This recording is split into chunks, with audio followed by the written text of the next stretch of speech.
KO debate series. We lit tonight. Y'all come through, man. Y'all know how we gonna show up and show out. See y'all all in the building.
Yo, what's going on with y'all, man? Look, before we get going, let me first say this. I appreciate all the love and thoughts and words from everybody that expressed their condolences for the passing of my mother. I appreciate each and every one of y'all. I want to send a special shout out to Barbara D dropping $25 in the Cash App. Part Twice dropping $50 in the Cash App during this time. Young World dropping $50 in the Cash App. Eddie Simmons with the $10 Cash App. Mr. Altruistic with the $100 Cash App. Lee with the $25 Cash App. Jarrell Hottie with the $2 Cash App. Gregory Brown with the $10 Cash App. Quee with the $10. Devontae Cromwell with the $10. Boxing Hacker with the 10-piece. Kathena's Gill with the 50-piece. Salute to all y'all, bro. Salute to everybody for your thoughts and your wishes. Everybody that got my phone number to text me, hit me up. I appreciate each and every one of y'all, man. Thank you so much. It means so much to me and my family to have y'all support during this tough time. So I want to start the show by saying thank you, thank you, thank you. With that being said,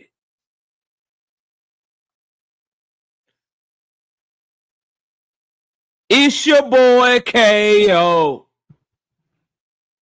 It's your boy Knockout. It's your boy KO 86, Knockout 86, KO Boxing 86, Knockout Boxing, whatever you want. Call me. I'm live. I'm here. We back. Welcome to another episode of Knockout Boxing 86 TV. Smash that like button as you come in the building. The real is back. Smash that like button as you come in the building. The real is back. Share this live stream on your TikToks, on your Twitters, on your X's, on your Instagrams, your Twitch page, your Kick page, your Snapchat, Facebook, whatever you got. Share this live stream and let everybody know where we are talking boxing tonight, bro. Let them all know where we at, bro. Shout out to Tim Carey, not Jim Carrey. 5-piece. No biscuit in the super chat. He said, Absolutely nothing. He just showing love to the channel. Shout out to Tunnel Vision. 20 of them things. Bow. No biscuit in the super chat. He said, absolutely nothing. Just showing love to the channel. Today, we got so much boxing to cover, and I'm going to start with the biggest story of the day that ain't nobody told you about yet, but KO got your back. Just want to let y'all know. I know y'all saw my video yesterday with the paperwork that we showed y'all. I just want to inform y'all that Gervonta Tank Davis legal team wasn't done. They filed another motion today. And we got the paperwork. I just want to let y'all know we starting off the show. I'm about to speak to everybody. I just want to let y'all know what we coming with today. Ain't nobody else showed you paperwork yet. Ain't nobody else put this out there yet. You about to get it here first. So not only are we back in a big way with accuracy, journalistic integrity, and covering shit and finding information for you that you really ain't going to be able to get nowhere else. And if you get it from somewhere else, they probably got it from me first, is what I'm saying to you. They filed another motion today. We're going to go over that. The title is exactly what it says. I mean the title. Gervonta Davis video hoax exposed by legal team in newly released paperwork. His legal team addressed the elephant in the room in this new filing about the video at the nightclub. We're going to talk. We're going to talk. So please smash the like button as you come in. We need to get the likes all the way to 100. The standard is the standard. The standard is the standard. So please get the likes over 100. Shout out to Big Dog Willie. 20 of them things, 20 piece. No biscuit in the super chat. Say salute KO. Welcome back, dog. Yeah. Yeah, I had to take a couple shows off. I still was able to. Oh, by the way, join the channel as a member. We still won money last week for the channel members, by the way. All the channel members will tell you we still won money with our bets last week. So I still was able to make, the prediction videos and all that last week.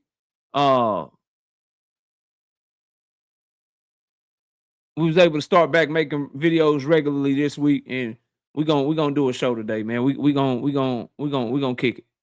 And it's gonna be a good show, cause I got a lot of information for y'all, man. But let's scroll up and let's see who all in the building. I think I just saw the homie. Let me say what's up to him. Yeah, there you go. YSM Sports Media in the building. What's up, bro? Salute to y'all. Go subscribe to his channel, man. Over there doing them great interviews, kicking that great content, man, out of Philly. Y'all go subscribe to the homie channel. He over there rocking out, bro. I appreciate you, fam. Thank you. Let's see who all in the building, though, man. Let's run this down so we can turn this camera on and get to the work, man. We got Daryl Deloach, All Things, Brother Huey Q, Creole the Traveler, Nuke in the building. What up, bro? Optics ID, Big Braille, TY, 006. We got SBG, Mello in the building. My brother D Free. What up, bro? Salute to you, fam. Thank you so much, man. And y'all go subscribe to D Free as well. Salute, bro. Awesomer in the building. Mr. Fish, Ramon Seafood, Terrell Jackson, Trap Band 337, Barbara D. What's up, Barbara D? Andre, David Lynch, Rastafarizi, Fat Pack, William Old School. What up, man? London Walker, what's good? Zach B, what's happening? WMS, what's good with you? Seattle. Oh, and go subscribe to William Old School and D1, Angry White Man Podcast over there kicking it. Seattle Rick, what up, bro? Salute to you. Anthony Mason, what's happening? Mike Moss, my brother, the Zoom verse in the building. What up? Lee Jackson, AD Solo, Kathina's Guild, Terrence Gayden, Savage Killer Queen, J Main. What up, J Main? We got paid in the bill. Everybody from the 313, put your motherfucking hands up and follow me. Everybody from the 313, put your motherfucking hands up. My motto, Colado, I get the 7 digits from your mother for $1 tomorrow. Yeah. Detroit in the building. What up, Paid? Vic, what's up with it, bro? Grace Mercy, what's good? Night Rider in the building. What up, bro? Brother Huey Q, Dundrick them, Cornelius Burnett, Isaiah WYD, Swoosh Life. Nails 8908, Cornelius Burnett, D. Willie Thomas, what up? Blue in the building, what up, bro? Timmy Richmond, what's good? Trey Skills, what's happening with you? Quee in the building, what's up? Quee the GOAT, what up, man? Salute to you. D. Wiggins, what's good? O2 Marzi in the building. Marquis, what's happening, bro? What's happening? Don Bowling, what up? Appreciate that, William. Yes, sir. Thank you, man. Thank you. Ruben Langford, what's good with you? Kiro Black, what happening, man? What's happening with you, bro? J-Man, what up? What up? Salute to you, bro. Boxing and barbecue, what up? Two of the best things in the world, yo. Richie LCMD, what's happening? Blitzum J, what's good with you? Ruben Langford, what up? 2 Sizzle, what up? B is 0128, being a member for 17 straight months. I salute KO. I got one thing to say to you, bro. I bet your ass can't make it to 2 years, bro. I bet you can't make it to 2 years, man. Salute. Clip Farm, what's happening with you? King D, what up, bro? Just Do, what's up, bro? Salute to you. Salute to the homie. Y'all go over there and subscribe to Just Do Boxing, man. That boy be cooking. That boy be cooking, man. I appreciate you, fam. I was laid back watching your show still, man. I didn't want to comment for a while. This shit therapeutic, though. That boy over there cooking, man. One of the realest, dog. One of the real, he truly live up to his name, bro. Y'all go subscribe to the homie, man. He over there putting in work. Real work, too. Real work. Real fucking work, okay? No more sleepwalking. What up? We got Kales, a.k.a. Pills. What up? 2 Cents Boxing in the building. Y'all go subscribe to her channel as well over there, rocking out, cooking. 2 Cents. I got more paperwork. 2 Cents. I got some more paperwork. Got some more paperwork today. Tank Davis's legal team addressed the video. Got some more paperwork for y'all. Thrill Hill in the building. OG Thrill Hill, what up, man? Salute to you, bro. He is in the building. What's up with you, man? We got Platinum Alkaline Water. What's happening? Appreciate you, bro. We got Vic, OG Vic, what up? 5-piece. No biscuit in the Super J. Said, just ain't the same without you, KO. I appreciate that, bro. I appreciate that. I really, really do, dog. I believe this, OG. You older than me, but you tell me if you fuck with what I'm about to say. I believe that you honor the people that you love by doing what you love. Because the idea is, right, when somebody you love passes away and they look down on you, they want to see you doing what you love. So the best way to honor those that we love is to push forward, do what we love. And in the case of losing a parent, I believe that you got to be who they raised you to be. And I was raised to be a hard worker, man of integrity, go after my dreams, be ambitious, and tell the truth. And so you honor those that you love by doing what you love. So yeah, bro, I'm here. I'm back. I ain't going nowhere. You know, just need a little break, you know, reset and shit. Get my mind right. And we back at it. And we'll never, you know, that it'll hurt forever, but just got to go day by day. And I got a great support system. So we good, bro. Yeah, I appreciate that, Victor. Isaiah, what's up with it, man? Salute. We got 2 Sizzle, 2-piece. No biscuit in the Super Chat. We fuck with you, K. I'm with you too, bro. I'm messing with you too, bro. Big Coop, what up? Big Block, what's happening with you? Tired-ass Cowboy fan, what's good? Anthony Chulo, what's happening? Brashley McClendon, what's good? Salute, bro. Salute to you. Lockdown Chuck, what up, bro? Salute. Fresh Baker, what up? Rock and Rob, what up? Dr. Carbon, what up? Jason, what's good? Danetta 27 in the building, what up? Ben say, I'll be here. Okay, my bad, bro. My bad. Shout out to my dog, Trey Skills, being a member for 8 straight months. He say, welcome back and condolences, bro. Thank you, fam. I appreciate it. And I bet your ass can't make it to a year, though. You been a member for 8 months. I bet you won't last 4 more months to a year. You know what I'm saying? I bet you won't last to a year, though. You know what I mean? Cassandra, Ohio's in the building. Cassandra has a big week in front of her. She got a big week in front of her. She is the one and only Keith Thurman fan that is still in my chat to this day. She is the only Keith Thurman fan that I know. And she has a big week this week. I think she's nervous. She gonna pretend like she not. But Keith Thurman is here. 2 Cents Boxing says, email me, please. All right, hold up. In the middle of my damn show. Send me the email, okay, yo? I need that shit. 2 cents after dark. I need that shit. 2 cents after dark. I got you. I got you. Don't worry. Don't worry. Let me save it, then I'll send it to you. Save it.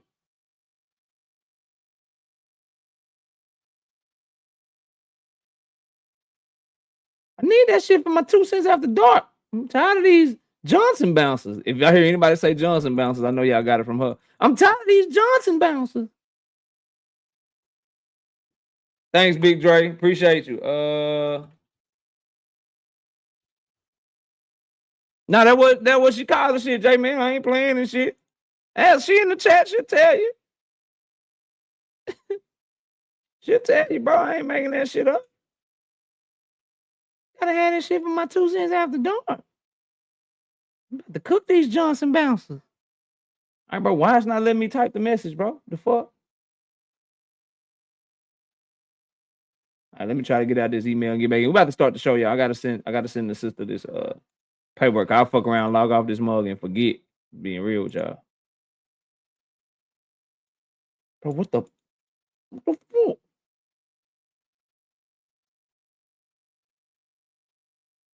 It's not letting me send this shit.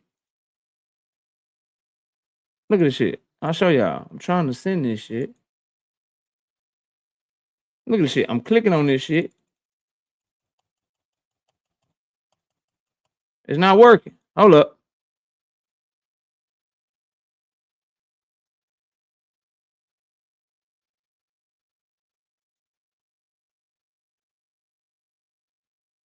Hold up.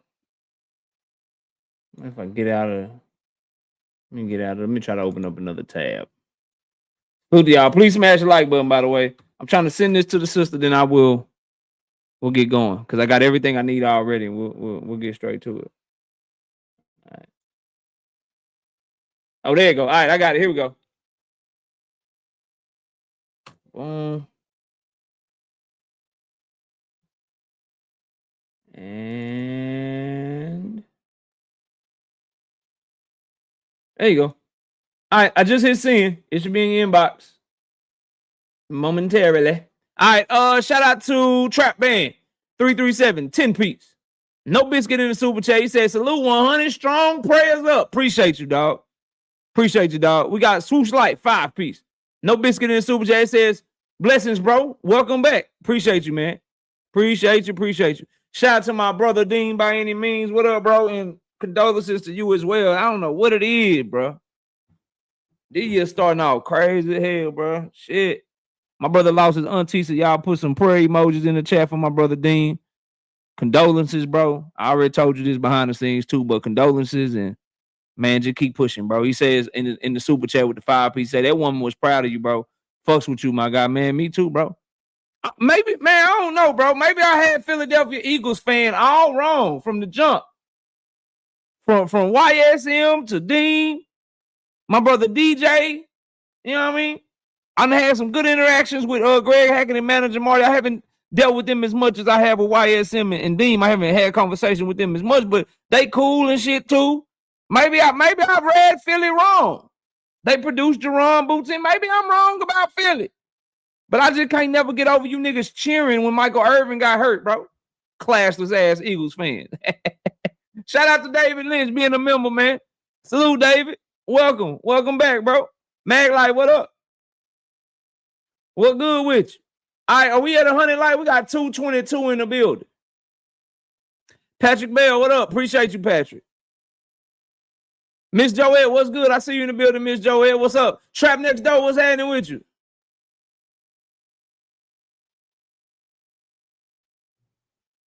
Oh, no, that's 100 for sure. That's why I couldn't be live Thursday or Monday. I had to get my mind right, and I'm still going to be having to get my mind right. We got the funeral next week and shit.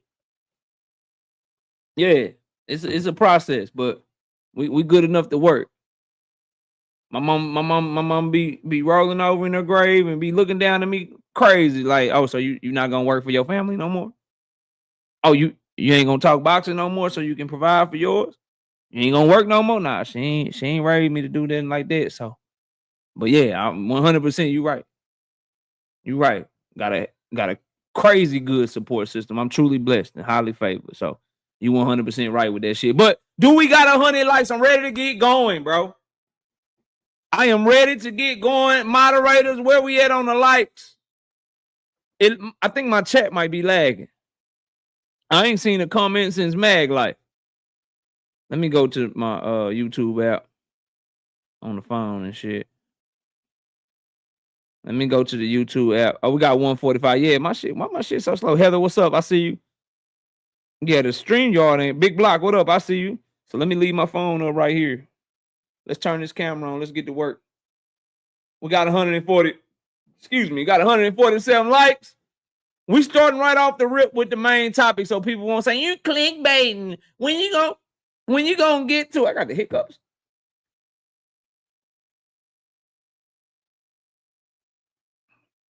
Hopefully that worked. All right, bro. So for those y'all, so I can tee it up for you. You know what I mean? Put it on the tee, hit that shit down the middle of the fairway. Let me tee it up for you. If you remember, I reported that Gervonta Davis's accuser filed for leave so they could try to get punitive damages. In legal jargon, filing a leave means you want to amend your original complaint. So they amended their original complaint and they filed for punitive damages. Now, what we went over yesterday in our video, and it was about an hour long, but I had to give y'all all the details. What we went over yesterday was Gervonta Davis's legal team's response to the overall complaint. Now what we're going to go over today is their response to them just wanting to get punitive damages. But in this response, it's so many nuggets. It's so many things to go over that no one else is going to cover for you, and no one else is going to give you the perspective that I'm going to give you. So that's what we're going to do first. Then we'll get to all the rest of the boxing talk. We got so much to cover, but this is exclusive. No one has seen this. No one has put this out there. This was just filed with the court, the civil court in Miami-Dade County just yesterday, and they just uploaded it into the system today. So no one has this, to my knowledge, outside of myself, and I just sent a copy of it over to 2 Cents so she can do what she want to do with it. But let's get it. Let's get it.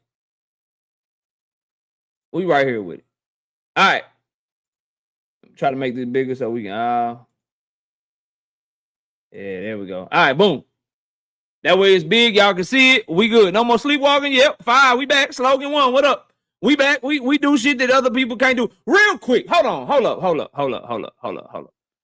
Before let me make my let me take this out, cause niggas need to see me.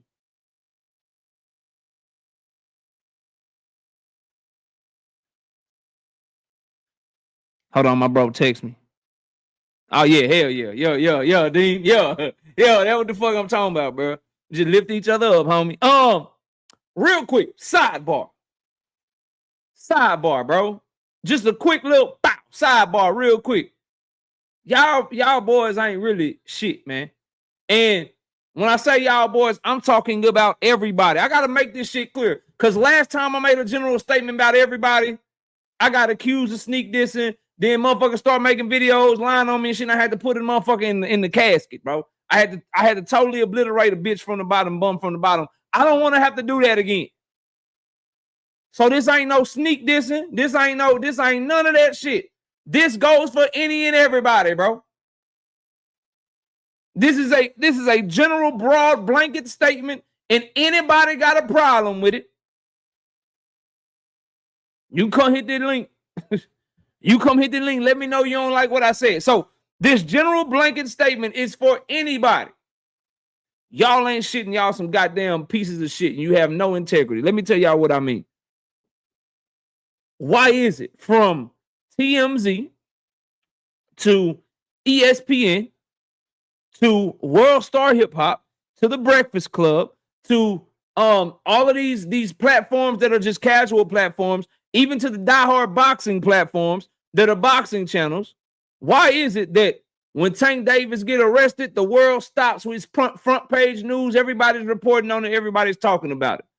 When the laws get in front of the goddamn camera and they call this man a fugitive and they make this shit go crazy, it's all over everywhere. When Baltimore, Maryland judge issues a bench warrant for his arrest, it's all over everywhere. But when that bench warrant gets resent, it's not nearly as much coverage. When his lawyer starts responding to the allegations, it's not nearly as much coverage. When they start giving their own receipts and they start providing text messages and making their case, now all of a sudden motherfuckers act like they don't care about it no more. But when you could paint narratives that he was on the run, bro, when you could paint narratives that he was a fugitive, when you could make shit up just because you took his silence for guilt. See, that's what happened in this case to me, bro. And I'm not saying he guilty or innocent. We'll wait for all the facts to come out. But I told y'all what my reporting is, and I stand on it. What happened was he was doing the Al Heyman because Al Heyman is his manager. Golden Boy, Oscar De La Hoya, Top Rank, Bob Arum, Eddie Hearn, a lot of these managers and promoters, they're able to talk shit about Al Heyman. Rick Glazer, they're able to talk a lot of shit about Al Heyman because he never responds. He stays silent and he just do the work. Well, all of these channels, all of these reporters, all of these outlets, they were able to say and start all these narratives and do all this shit and just go because Tank wasn't saying nothing. His legal team wasn't saying nothing. His management team wasn't saying shit. But now that they starting to respond and this shit is looking very likely that this shit ain't gonna have legs, now everybody quiet. Howard Lane, what up? Now everybody quiet. Joseph, what up? And that's just a huge lack of integrity for me. I can't stand niggas that, like, what type of content creator, right? Or analyst or journalist or whatever you want to call yourself, Twitter boxing page. What type of person, bro, will only report on people that they like when they only have good things to say about them? But if somebody they like does something that they can't fuck with, they just be quiet. And then if it's somebody that they don't like, they only talk about them when they have negative things to say. But if something happens to where it could shine that person that they don't like in a positive light, they got nothing to say. What a miserable fucking existence, bro. If you are too scared to criticize the people that you're supposed to rock with and too scared to say positive stuff about the people that you don't rock with, you can't keep it real. That shit got to be a miserable fucking existence. And anybody moving like that, if you got video about Tank Davis being a fugitive, but you ain't got videos about his side of the story, you's a fucking lame and you ain't got no integrity, bro. If you got videos about Tank Davis going to prison, but you ain't got no videos about how it's been damn near 2 months and they still ain't charged his ass, you a motherfucking hypocrite, bro. You just doing shit for clicks and views, and you just going to the motherfucking extreme to do what you can to try to sully that man's reputation. Straight bitch made, bro. And I'll never fuck with nobody moving like that. Who you talking about, KO? That go for everybody. Again, if you was all over this shit, guilty, going to jail for 10 years, they about to add charges, he's a fugitive, he's this, he's that. If you was all over that shit, but you not reporting on the shit that's going on right now, you trash, bro. You trash as fuck. Isaiah with the 2-piece in the super chat. KO, does the paperwork have coffee stains on it? Now, we don't provide no paperwork with bullshit like that. Let me speak on that real quick, since you brought it up. Ain't it funny? Ain't it funny? Isn't it funny, Isaiah, how I do niggas? Look now, Isaiah. Look what's going on now. Paperwork got coffee stains on it. Got another wrong date on it. Paperwork got a future date on that motherfucker. And just so everybody in my chat know, an athletic state commission cannot serve a search warrant because they're not a law enforcement agency. I would never insult y'all's intelligence by even making a video on no bullshit like that. If some paperwork like that came across my desk, I would just fucking throw that shit in the garbage, bro. I'm not making no video on that shit, no shit like that. I'm going to drop a video saying a motherfucker got a search warrant for March the 27th, but I made the video on March the 21st. Get the fuck out my face. Who doing that, bro?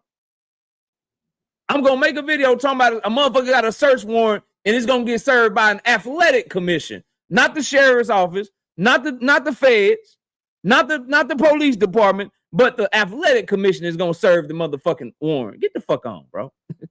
Get the fuck on, dog. But that will happen. That will happen when you pop out and show niggas, bro. That's what happens, Isaiah. Shout out to Kels, aka Pills, being a new member. I appreciate you. Shout out to Solo Money Israel, being a new channel member. I appreciate you. But let's get to the paperwork, though. Let's get to this paperwork directly from the source. Let's get to this paperwork directly from the damn source. Now, this is their response to her trying to get punitive damages. Says, defendant's response to plaintiff's motion for leave to amend complaint for punitive damages. Defendant Gervonta Brian Davis, by and through his undersigned counsel, hereby files this response to the motion for leave to amend complaint for punitive damages filed by plaintiff Courtney Roselle, and in support thereof states as follows. Introduction. This is an action filed by plaintiff against the defendant, wherein plaintiff alleges that she was attacked by defendant and sustained injuries during a purported incident on October 27, 2025. However, as shown in defendant's answer, affirmative defenses and the counterclaim filed heretofore. So the paperwork we went over yesterday is what they referencing. That the paperwork yesterday, that's his answer. That's the defenses they provided, and they made that counterclaim. They did a counter lawsuit. Plaintiff's lawsuit is part of an elaborate and calculated scheme by plaintiff to extort money from defendant. Plaintiff provoked the incident, complained of in order to extort defendant financially. Plaintiff knew that defendant had an upcoming scheduled boxing match with boxer Jake Paul, whereby defendant expected to earn in excess of $20 million, which painted defendant as the perfect target for plaintiff extortion scheme. Plaintiff knew that if she instigated an altercation with defendant, she could then accuse defendant of domestic violence, even though plaintiff, by her own admission, did not sustain any injuries resulting from the October 27, 2025 incident, and leveraged the fact that defendant had an upcoming lucrative boxing match to extort money from the defendant. Plaintiff, by and through her counsel, sent an extortion threat to defendant's manager, demanding payment from defendant in the amount of $1.1 million, or plaintiff implied that plaintiff will pursue criminal charges and civil remedies against defendant. However, not only did plaintiff not suffer any injuries as alleged by her in the complaint, but plaintiff also later invited defendant to spend the night with her at her residence in the hours following the subject incident, thereby undermining plaintiff's claims that defendant engaged in any intentional harmful misconduct against plaintiff. The facts of this case simply do not support an amendment to plead punitive damages. Plaintiff has filed a motion for leave to amend her complaint to seek punitive damages based upon her account of the incident that occurred on October 27, 2025. However, for the reasons more particularly set forth in this response, the motion must be denied. So that introduction, y'all, is basically saying this, dog. It's saying this, bro. She ain't even proved that she deserved this shit, and she tried to extort him, and she set all this shit up. So we really don't have to argue this shit. You should throw it out anyway. But we gonna go ahead and make this case. That's basically what all that shit I just read to y'all, that's what it say in a nutshell. They basically telling the judge, bro, I speak nigga lawyer. I'm not a lawyer, but I speak nigga lawyer, okay? Your boy KO speaks nigga lawyer. Understand what I'm saying to you? So, to paraphrase that, to make, for those of y'all that don't speak nigga lawyer, like your boy, for those of y'all that don't speak nigga lawyer like me, what they saying is, what a lawyer saying is, look, bro, she started this shit just so she could try to get some money from this nigga. And she went to and she had the nigga over to her house after he allegedly did all this shit to her. So she fucked up her own case, is what they saying. So y'all should really just throw this shit out anyway. But just for the sake of me earning my money, just for the sake of me, this shit right here. However, for the reasons more particularly set forth in this response, the motion must be denied. That shit right there, what that mean is, just so I can earn my money and show y'all how cold of a lawyer I am. Just so I can show y'all what the fuck I do. Let me go ahead and make this argument for you motherfuckers. And boy. When I show y'all some of this shit Y'all gonna be like, nah, KO, you lying like a motherfucker, but I'm gonna show you. I'm gonna show you. Marcos or not, what up? Oh yeah, he countersuing. You gotta go catch the video yesterday, Rakeem. You about a day late in the dollar short, buddy. We did a video yesterday. Fanon got a video up. 2 Cents did a live on it. Yeah, bro. He countersuing for $20 million plus legal fees, bro. All right, so they about to start making their argument. First, they're going to say what the legal standard is. The legal standard just basically means this is what she needs to prove in order to be able to even sue for punitive damages. And then they're going to go into saying why she ain't proved that shit yet. Anyway, so it says Florida statute 768.72 provides in pertinent part as follows. In any civil action, no claim for punitive damages shall be permitted unless there is a reasonable showing by evidence in the record or proffered by the claimant, which would provide a reasonable basis for recovery of such damages. The claimant may move to amend her or his complaint to assert a claim for punitive damages as allowed by the rules of civil procedure. The rules of civil procedure shall be liberally construed so as to allow the claimant discovery of evidence which appears reasonably calculated to lead to admissible evidence on the issue of punitive damages. No discovery of financial worth shall proceed until after the pleading concerning punitive damages is permitted. That whole shit just means you got to have some evidence to get this shit. You want to sue for punitive damages? You're going to have to provide some damn evidence is what they're saying.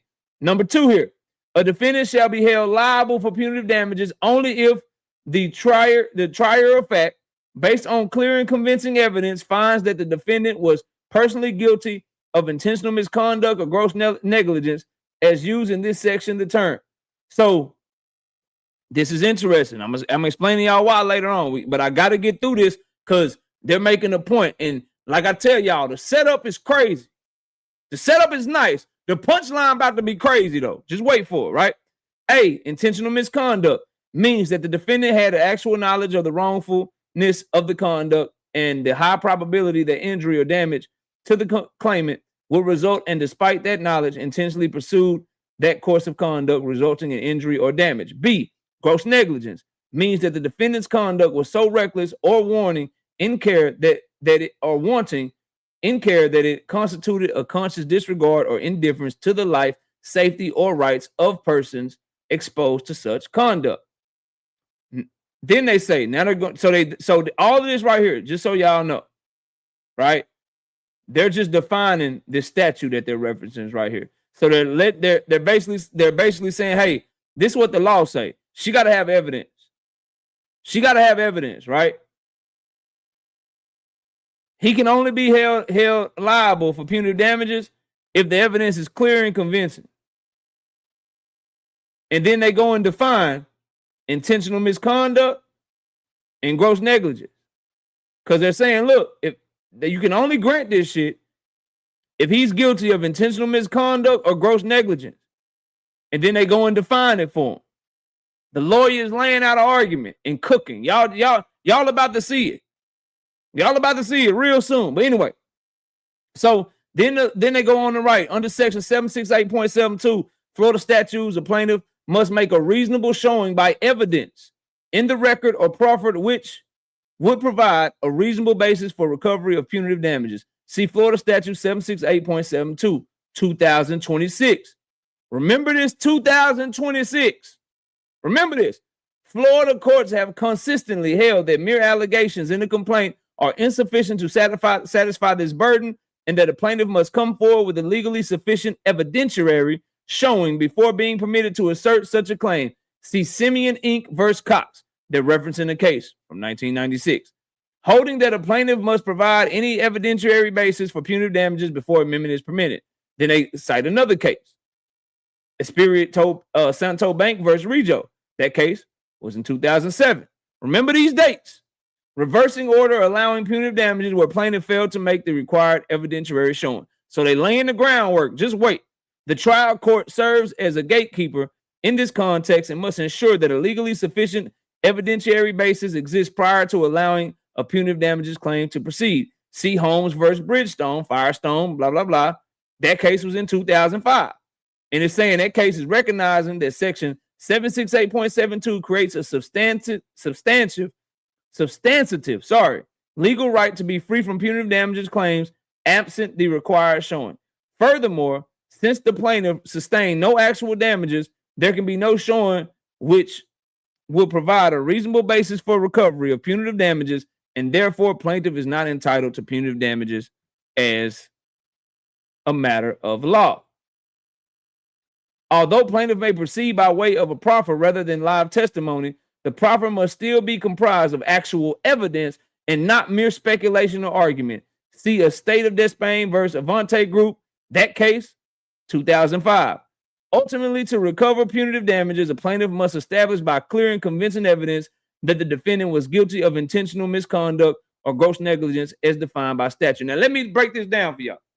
They cited a bunch of cases, and they saying this claim that they got, they ain't give you no evidence, Judge. And we got all these cases from 2005, 2007, 2000 this, 2000 that, saying that they got to provide evidence, and they ain't provided shit yet. Throw this shit out. Throw this punitive damage shit the fuck out is what they saying. But now this is where they really start cooking. This is what I believe y'all really came here for. Argument. This is the argument that they about to make to the judge. Hey, punitive damages are not warranted in this action because this case is part of a scheme by the plaintiff to extort defendant financially. 1. Plaintiff's allegations do not support a claim for punitive damages and instead arise from a calculated scheme to manufacture plaintiff's claims against defendant by which plaintiff aims to extort defendant and benefit financially. Plaintiff initiated and provoked the alleged October 27, 2025 incident in an attempt to elicit a response from defendant, whom she knew was scheduled to participate in a highly lucrative boxing match. 2. Despite plaintiff's allegations of violent, intentionally misconduct by defendant in the complaint, plaintiff has admitted that she sustained no injuries or damages. Upon information and belief, plaintiff submitted a report to her employer after the purported incident wherein plaintiff states that she did not suffer any injury or damages during the purported incident, which occurred at plaintiff's workplace, and she returned to work after the incident. Furthermore, although plaintiff stated in the police report that she filed with the Miami Gardens police that she did sustain injuries, the report was filed after she went to the police department with her attorney. Number 3, also plaintiff's conduct immediately following the incident, including inviting defendant to her residence and spending the night with defendant thereafter, directly contradicts any claim of egregious or intentional harm. In order to gain access to plaintiff's apartment complex, the plaintiff must admit you through a security gate. Therefore, the only way the defendant could have accessed plaintiff's apartment was by plaintiff admitting defendant. Cell phone video footage. About to start getting to some video. Smash the like button. Cell phone video footage in defendant's possession, custody, or control depicts the parties interacting in a playful manner in her apartment, with plaintiff appearing uninjured and in good spirits after the purported incident. Y'all keep thinking that dude from Baltimore, Maryland is stupid if you want to. They saying he got her ass on tape. Because remember, defendant is Gervonta Davis. So cell phone video footage in Gervonta Davis's possession, custody, or control depicts the parties interacting in a playful manner in her apartment, with the plaintiff appearing uninjured in good spirits after the purported incident. Hey, baby, look, come over here and take this selfie with me real quick. Come get this video with me real quick. Y'all keep thinking he dumb. y'all keep thinking he dumb. Keep thinking he dumb. keep thinking he dumb if you want to. Furthermore, number 4.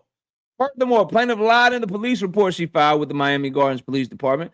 As plaintiff stated in the report, she subsequently blocked all forms of communication with him, the defendant. She failed to tell the police officer that subsequent to the incident, she admitted him to her apartment and they spent the night together. Plaintiff repeated the same lie in her sworn statement of facts in support of the arrest warrant. Number 5. Then, plaintiff by and through her counsel made 2 separate extortionate demands for payment in exchange for refraining from pursuing criminal and civil action against defendant, further evidencing plaintiff's improper motive underlying this lawsuit. The first such demand was in the amount of $750,000, When defendant refused to give in to plaintiff's extortion threat, plaintiff sent a second demand in the amount of $1.1 million. These facts not only undermine the credibility of plaintiff's allegations, but also preclude any reasonable evidentiary basis for punitive damages under Florida law. Copies of both extortion demands are collectively attached hereto as Exhibit A. All Exhibit A is the shit I already showed y'all. The messages, right? Where they asking for $750K in text messages to make the shit go away. Then down in these text messages, they're asking for $1 million. Asking for $1 million and lying about going to the police to try to get him to pay some money. That's what Exhibit A is. Let's go back up. Because I think. Okay, yeah. Now, so they just cooked her whole story, is what they tried to do. Now, they about to start cooking her lawyers. Now they about to start cooking her lawyers, bro. This is it's hard to tell when you're not a lawyer and you ain't been in law school. But if you got enough common sense, if you pay close enough attention, this is where you know, in boxing, they be like, yo, it's levels to this shit. Y'all know, like in boxing, they be like, it's levels to this shit. This next paragraph, you about to start, if you don't see it already, you about to start seeing the levels that people be talking about when they say it's levels to this shit. Arena, what's up? I see you in the building. I think we got a couple super chats. Let me catch them real quick. I could have sworn I seen somebody drop a 5-piece. Yeah, it ain't popped up. Richie, I see the 5-piece right there. That's why I put a heart on it. It ain't popped up on my StreamYard yet, though. Soon as it do, I got you. I got you. All right, so now the lawyer's about to start getting cooked. Number B, the evidence proffered by plaintiff does not support plaintiff's claim for punitive damages under Florida Statute 768.72. Plaintiff has failed to present sufficient evidence to support claim for punitive damages as set forth herein above. In order to establish entitlement to plead punitive damages, plaintiff must make a showing of either intentional misconduct or gross negligence under Florida Statute 768.72, which are defined as follows. And they go define it again. We already went over the definitions. I'm not going to go over it again because we got to get somewhere, right? Plaintiff. So when I say they about to start cooking her lawyers, they about to start cooking her lawyers. Watch this shit. And then tell me, don't worry about it. I'll get there. Plaintiff in her motion relies upon and references a purported security video of the subject incident recorded at plaintiff's workplace as evidence to support her amendment of the complaint for punitive damages, which video was reviewed by defendant, meaning Tank done seen the video, his lawyers done seen the video, and this is what the fuck they got to say about that video. Remember when I told y'all, I don't know how true it is, but Tank Davis and his people said they ain't worried about no goddamn video because he ain't do shit? This is their response to this video that's out there. This is what they got to say. The video does not depict any intentional misconduct or gross negligence by defendant. While the video appears to show an argument between plaintiff and defendant, objectively, it does not rise to the severity that is alleged by plaintiff in her motion and amended complaint. What's more, the video clearly shows her returning to work after the incident free of injuries. Plaintiff's allegations are clearly exaggerated and are contradicted by the video evidence. Yeah, I'm live, Drink. I'm live, bro. I don't know why I ain't saying I'm live, but I'm live, dog. YouTube might be tripping with me. I don't know, but we live in this motherfucker, Drink. Salute. Salute. So, when you want to respond to the video, he ain't got nothing to say about the video. You can't say nothing about the video. Well, his lawyer said we looked at that shit, and you can see them arguing, but he ain't put his hands on her like y'all talking about. And on the video, what they didn't tell y'all ass is she walked straight back to work. She went straight to work and wasn't shit going on. that the video actually contradicts the shit that she said.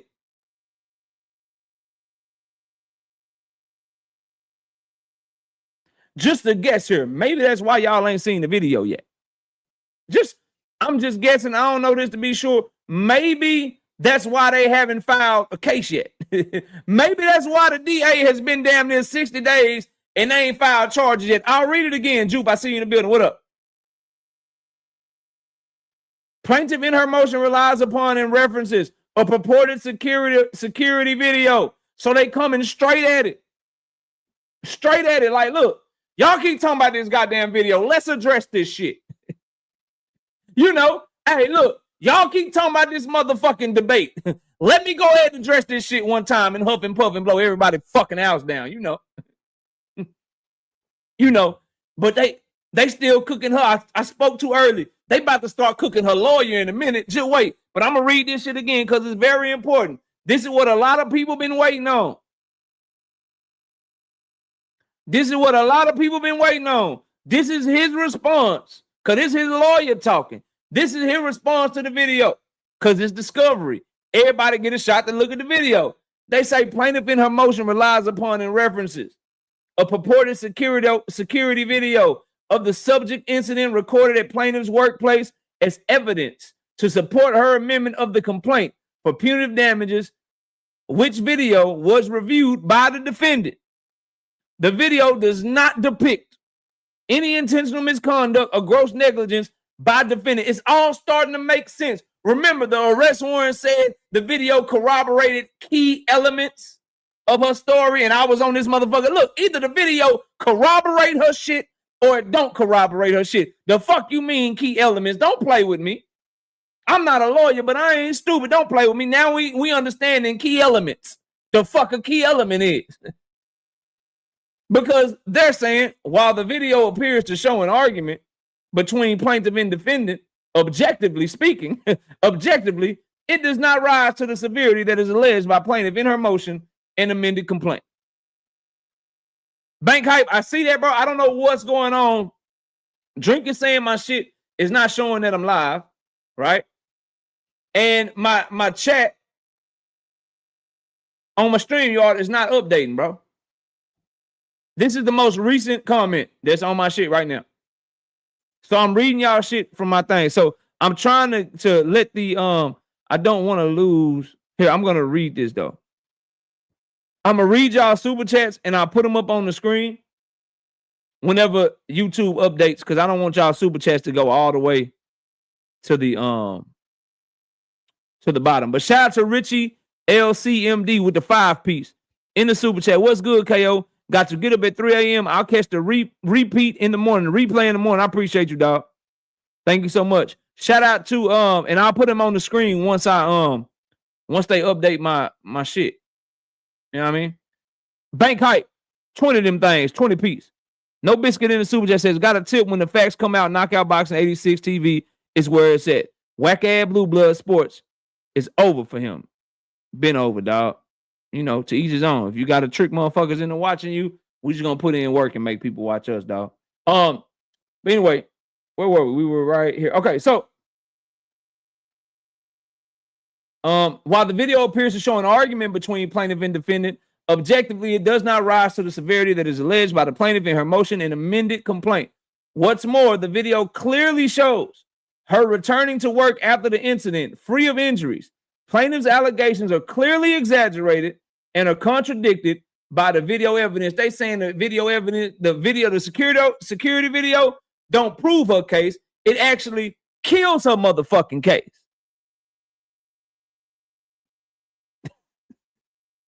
That's what his legal team is saying. And I'm not saying they right or wrong. I'm just saying if the shit was a smoking gun, if it was cut and dry, it wouldn't have took 2 months to issue the arrest warrant. And it's been almost 2 months and they still ain't filed formal charges against him. Y'all do the motherfucking math if you want to. Let's keep it moving. As such, plaintiff fails to make the requisite evidentiary showing to support a claim for punitive damages in this action. Letter C. Plaintiff misstates the legal standard for amending the complaint to plead punitive damages. Bro, This is where they about to cook her lawyers, dog. Yeah, and I remember, before I go further, y'all remember we was doing the live stream, and I was talking about how her lawyers had filed that paperwork, and the shit just looked crazy. Y'all remember that? And I was like, yo, what the fuck? This don't make no sense. And people were getting mad. Oh, you trying to say, why you saying that? You a woman beater. You can't be laughing at the lawyer. This is serious. I don't know if y'all remember that shit. Y'all remember when I was like, man, this shit don't make no sense, boy. You sound stupid as shit.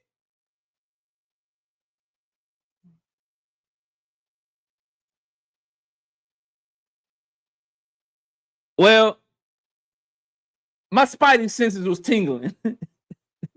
Cause his lawyer, these bulldog lawyers he got, they finna vindicate the fuck out of me. Another take about the age like fine wine out this bitch. Shout out to Richie LCMD with the 5-piece. There you go, bro. They finally updated my chat. He said, what's good, KO? Got to get up at 3 a.m. I catch a replay in the morning. Salute, bro. Shout out to Bank Hype, man, with the 20 piece in the super chat. Got a tip when the facts come out. Knockout Boxing 86 TV is where it's at. Whack ass Blue Blood Sports is over for him. Notice that nigga ain't talking about this shit no more. Ain't it funny? Ain't it funny? He ain't talking about this shit no more. Because here's the thing, bro. If you talk about it, you'd have to admit that you watching my shit and you got it from me. That's why, nigga, hey, it's part hate for Tank, but it's part hate for KO too. Because if you start talking about this shit, if you all of a sudden got it, my sources told me, nigga, what source? Knockout Boxing? Source had told me that he was filing a lawsuit and he's suing sources inside the camp. You mean you caught the live stream, nigga? So that's why nigga don't want to talk about the shit no more. That's why nigga don't want to talk about the shit. I'm just saying, bro. I'm just saying that's why don't nobody that was talking that fugitive shit. He ain't got no money, he ain't got no lawyer. That's why they ain't talking about this shit from yesterday. That's why niggas ain't like, man, I can't make a video about this nigga. I can't make a video about this nigga countersuing, even though I know I get so many views, nigga. Damn, if I made a video about this nigga suing her for $20 million, bro, I get so many views. But KO dropped the shit first. KO dropped the shit first. They gonna know I got it from him, nigga. Damn, how he get it first and it's accurate. Fuck. I can't talk about this nigga team saying they got the damn video and that the shit is fucking fucked up. I can't do this shit. They gonna know I got it from KO.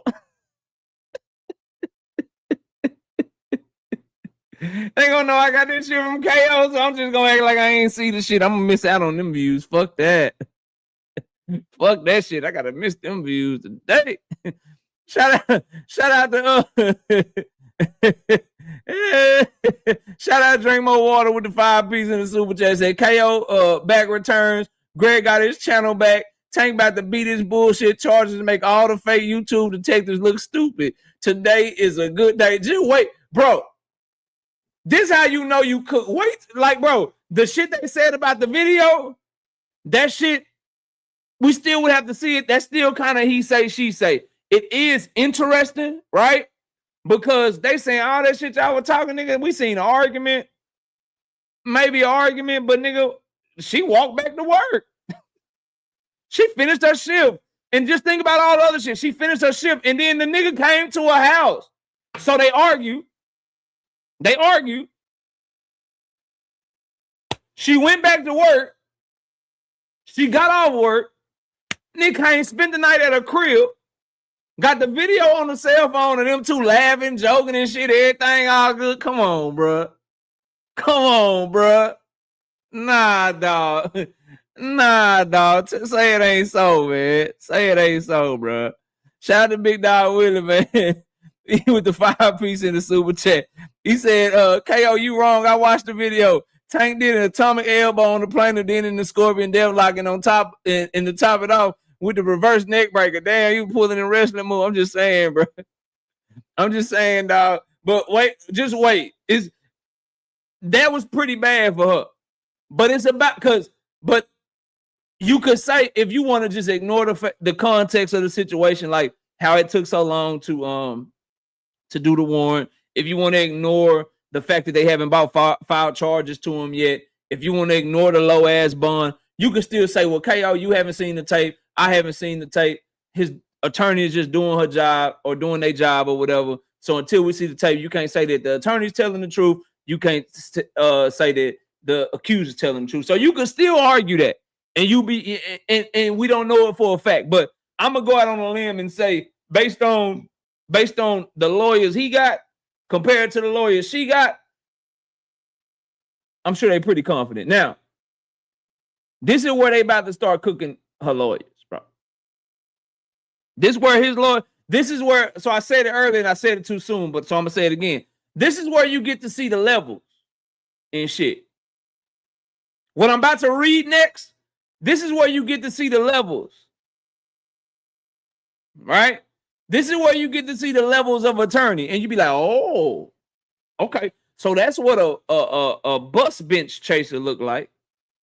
That's what a car accident lawyer look like, and that's what the $1,000 an hour nigga look like. Y'all about to see the difference. Watch this shit. So C is where we at. Plaintiff misstates the legal standard for amending a complaint to plead punitive damages.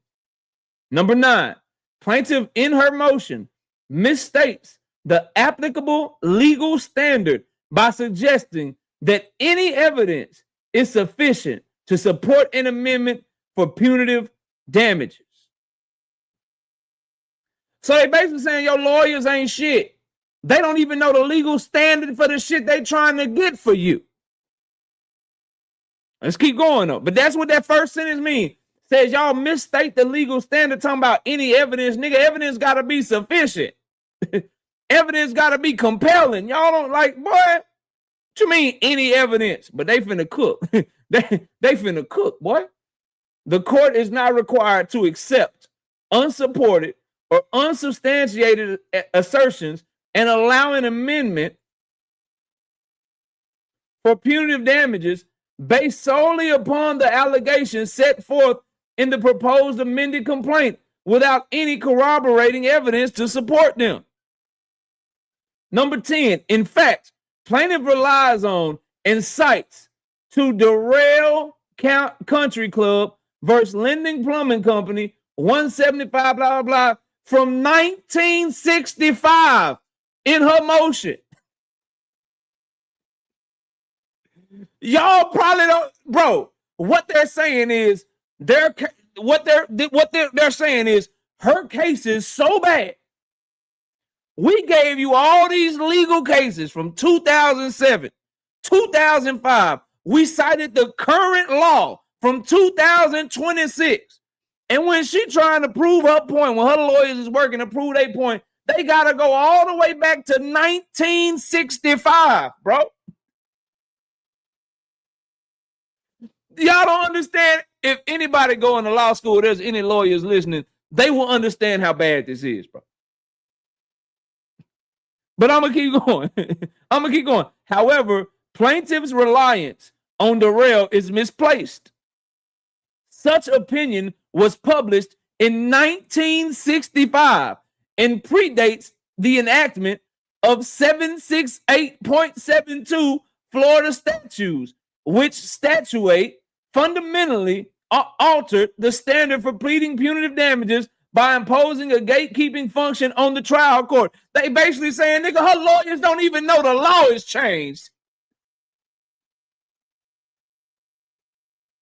They saying, look, Judge, throw this shit out. Look, they arguing shit from 1965, civil rights movement. Hippies wasn't even around yet, right? The internet wasn't a thing. They citing shit from way back there, and they ain't got no recent shit to try to get you to accept this shit because they don't even know that the goddamn law has changed. Oh, my God. Oh, my God, bro. That's crazy, dog. That's wild, dog. I bet that lawyer was mad typing this shit. I can't believe I got to respond to this stupid shit. I can't believe I got to respond to a motherfucker that's trying to cite the law from 1965. Bitch, that was 75 years ago. That was 70 years ago. I got to respond to this shit. They didn't get, they tell me it's not another case in their complaint. That's the only case they cited. I can't believe I got to respond to this bullshit.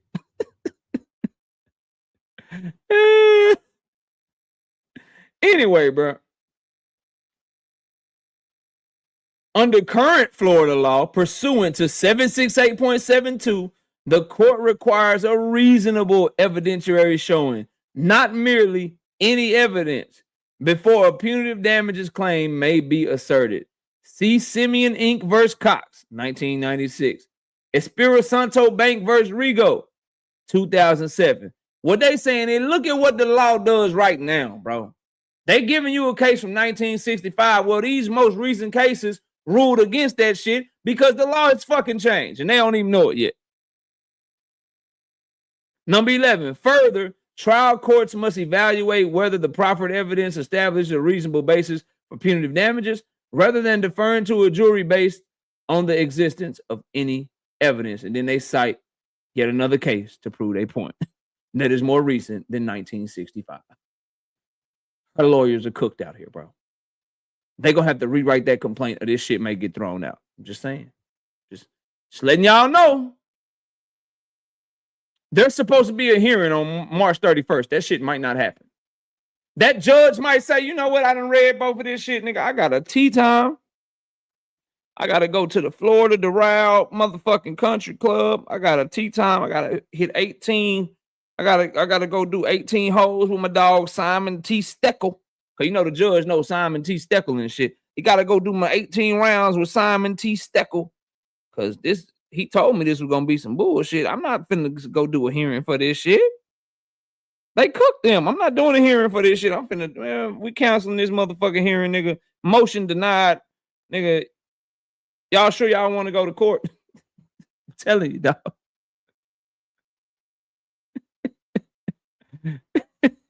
This shit wild, bro. Anyway, conclusion, dog. Plaintiff has failed to meet the statutory requirements of section 768.72. There is no evidence that defendant engaged in intentional misconduct or gross negligence to justify an amendment for punitive damages. Plaintiff's allegations are undermined by her admissions that she did not suffer any injuries or damages. Her conduct in inviting defendant to her home after the incident and her apparent motives for extorting defendant. As such, there exists substantial evidence which clearly contradicts plaintiff's claims that defendant engaged in intentional misconduct and harmed plaintiff. This action presents strongly disputed facts regarding the nature of the interaction between the parties, where liability is contested and the record evidence does not establish egregious misconduct. Punitive damages are not appropriate. Plaintiff's attempt to assert a claim for punitive damages is not supported by the evidence presently before the court. Wherefore, defendant respectfully requests that this court deny plaintiff's motions for leave to amend to assert punitive damages, strike the proposed punitive damages claim, and grant such further relief as this court deems just and proper. Then they had a certificate of service. Then you have the Exhibit A. And that is the new paperwork in the Tank Davis case. Now, it's looking more and more like, and now we about to get to boxing, right? It's looking more and more like everybody's starting to read the room. Tank Davis's team is behind the scenes making moves. Key Alexander, I see you in the building. And one of those moves is there's a good chance Tank Davis got his belt back and we just don't know it yet. Floyd Schofield and Lucas Body were supposed to be fighting for the WBA vacated title at the 135-pound division as Tank Davis was a champion in recess. One hit a quarter, what up? But Lucas Body's team, John Body, Floyd Schofield, they pissed off because the WBA informed them that y'all can fight. Y'all the number one, number two guys, y'all can fight, but it will not be for a world title. Floyd Schofield is so mad because he said, hey, y'all need to mandate Tank to fight me then since y'all not going to let me fight for his belt. Sounds like the WBA is reading the room. Sounds like the WBA is reading the fucking room. Because you got to look at it like this. I told y'all, I was told Tank Davis said he coming back for everything. Everything they thought they took from me, trying to get all that shit back. If you Tank Davis's team and you looking like you about to get a case thrown out. You going to the WBA, think about it. Louis DeCuba, Al Heyman, whoever, whatever representative, they on the phone with Gilberto Mendoza, the president of WBA, say, dog, y'all put him in recess and shit. He defended his shit in March. That was a year ago. And them allegations was bogus as fuck. We already got them hoes thrown out and we working to get the civil case thrown out. If you don't reinstate him as champion, we gonna seek some legal shit against you as well.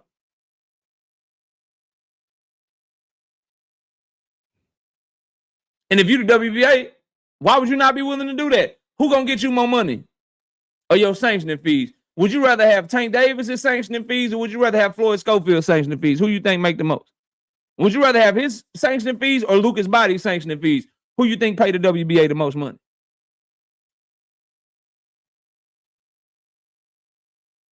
I've been telling y'all, bro. I've been telling y'all. They working behind the scenes, bro. When I told y'all that shit about the criminal case, y'all ain't want to believe me. When I told y'all that shit about the civil case, niggas ain't want to believe me. I'm telling you this shit about boxing right now.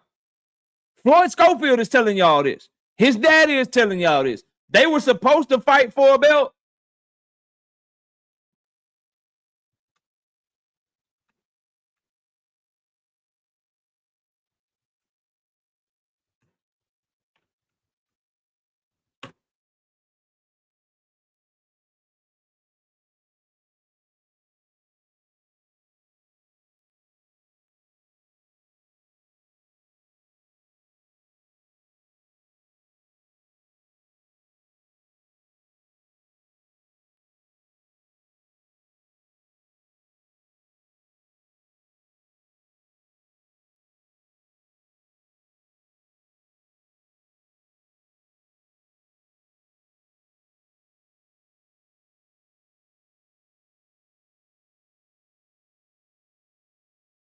Because Lucas Body, I was just making sure I had it correct. Lucas Body was supposed to be an IBF eliminator, and he turned it down under the assumption and under the understanding that he was about to get a shot at a title against Floyd Schofield.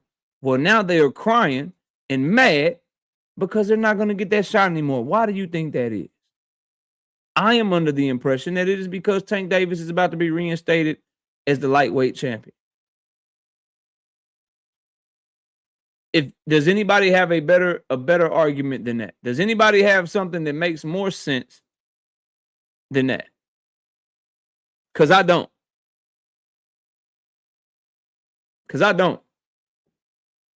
And I saw Quick put something in the chat that I agree with. I just want to know, Jake Paul, what fucking video did you see?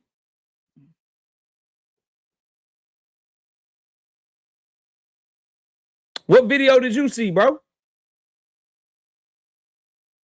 What video, Brian King B. Falcone, what up? What video did Jake Paul see? What video did everybody on YouTube that said they saw that video, what video did y'all see, bro?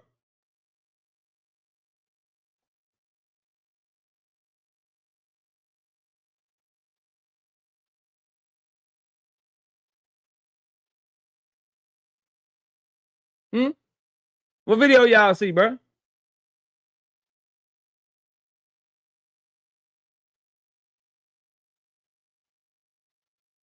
J Pitt City with the 5-piece. They got to sue WBC if they don't make him full champion after all this is done. This is why I always said they got to wait till he had his day in court. You meant WBA, but I agree with you. It's the WBA, but I agree with you.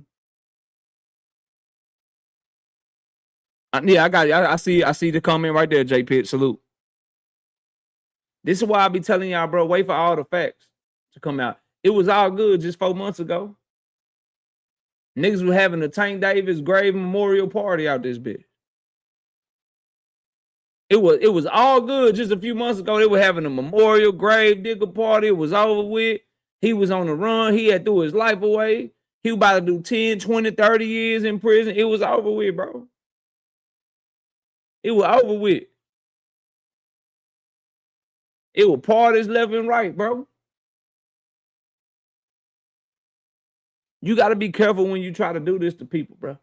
Because what you could have did What you could have did was make things worse for some of your favorites. Let me explain to you what I mean. I'm gonna keep it all the way real with y'all. You could see Tank being a diva. You could see Tank kind of still working hard, but kind of losing his appetite because he was getting so spoiled. He was getting so used to making money. And you could have just let him kind of parlay his way out and maybe somebody catch him slipping.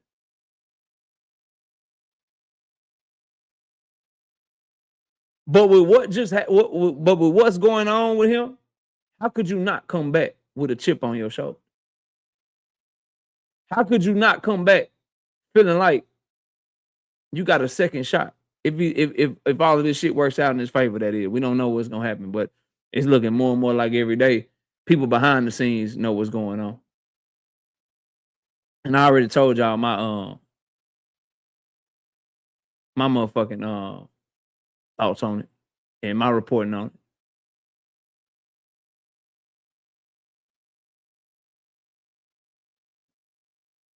Sometimes, bro, you gotta let sleeping dogs lie. Cause sometimes when you wake the wrong thing inside of somebody up, bro, it gets all bad for you. And I think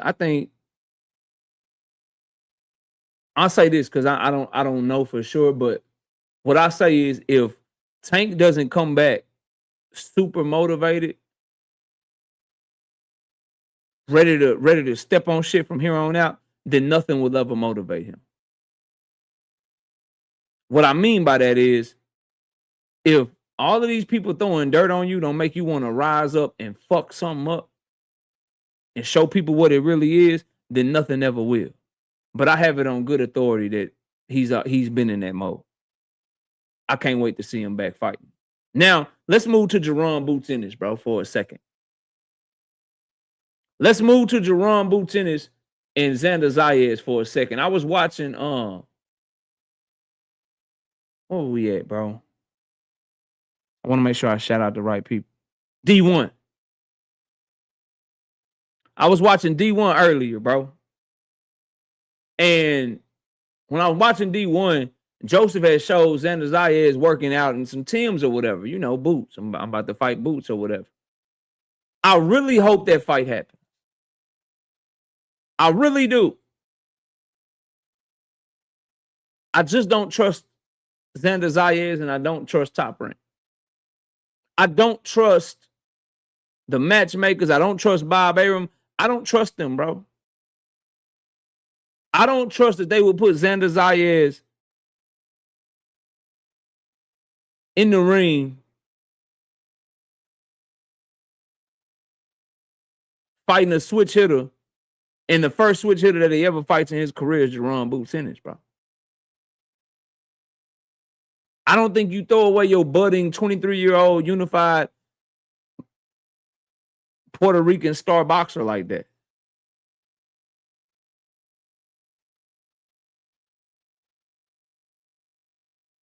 I just don't trust it. I don't trust it at all. I hear that drink more water, but I don't think Bob Arum would allow somebody to give him a caveat like that. I hope I'm wrong, bro, but I don't think Top Rank would allow themselves to be like, they're not Golden Boy, bro. Like, think of it like this. Golden Boy wouldn't even allow that shit to happen. To be told what to do. And now they in fucking litigation with Virgil Ortiz, and they end up getting a DAZN deal anyway. Think like DAZN tried to give Golden Boy an ultimatum. Golden Boy was only willing to pay Virgil a certain amount of money. Virgil tries to circumvent him. DAZN still backs Virgil in the lawsuit with Golden Boy, and then still simultaneously gives Golden Boy a network deal. I don't see that, bro. I think that's a point that everybody's missing. I hope I didn't make it too fast. So DAZN really wanted Virgil versus Boots. And they was pushing Golden Boy to make that fight.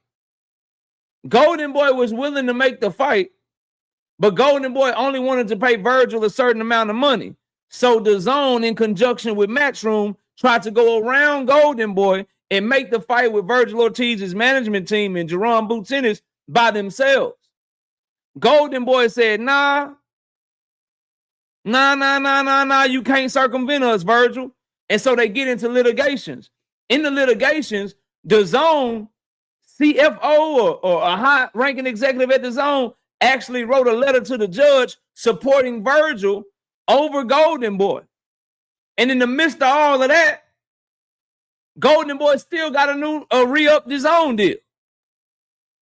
So I say all that to say, if Golden Boy is not allowing themselves to be pushed around by the Zone and they still get a network deal and their stable is Ryan Garcia, Virgil Ortiz, Zerto Ramirez, Oscar Collazo, William Zepeda, Floyd Schofield, and everybody else, then surely Top Rank with a stable of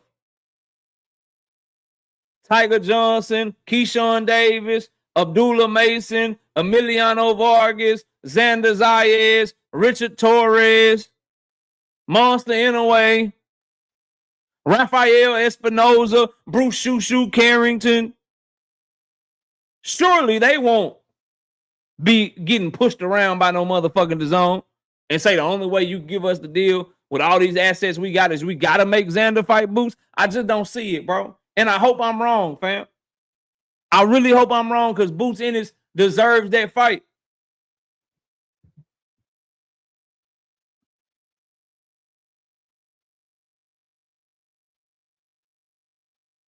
And the reason he deserves that fight, or I want him to get that fight, I should say, is because, bruh, he's so good, in my opinion, he going to have to be a superstar to give fights, or he going to have to give people nowhere to go. Being a superstar right now, I don't see that happening because you can't be a superstar unless you get the fights that you need to become a superstar. So I don't see him just being a superstar to get the fights. So the only way he can get fights, in my opinion, is by cornering people into fighting him. Meaning you got to be willing to take less, pay them more. Your promoter has to really believe in you and be willing to overpay people. Or if you can finally get somebody to fight you like a champion, now you have a belt and people can't ignore you. That's the only way for him to get fights, bro. That's the only way for him to get fights. My dog Breezy say he ain't never going to be a star. KO, damn, Breezy, that's fucked up. Breezy say, nigga, I ain't never going to be a star. Breezy say, I ain't playing with y'all. Fuck that shit. Breezy, salute. So that's why I like, Top Rank is not good. So this is what I'm telling y'all, bro. Top Rank is not so good at building champions because they make a habit out of putting their champions in position to lose. The history is always a good indicator to me of what's going to happen in the future. Top Rank is able to build champions and develop fighters into really great fighters because they don't put them in deep waters too early. They develop them first. They don't put their world champions in a position to lose badly or lose at all.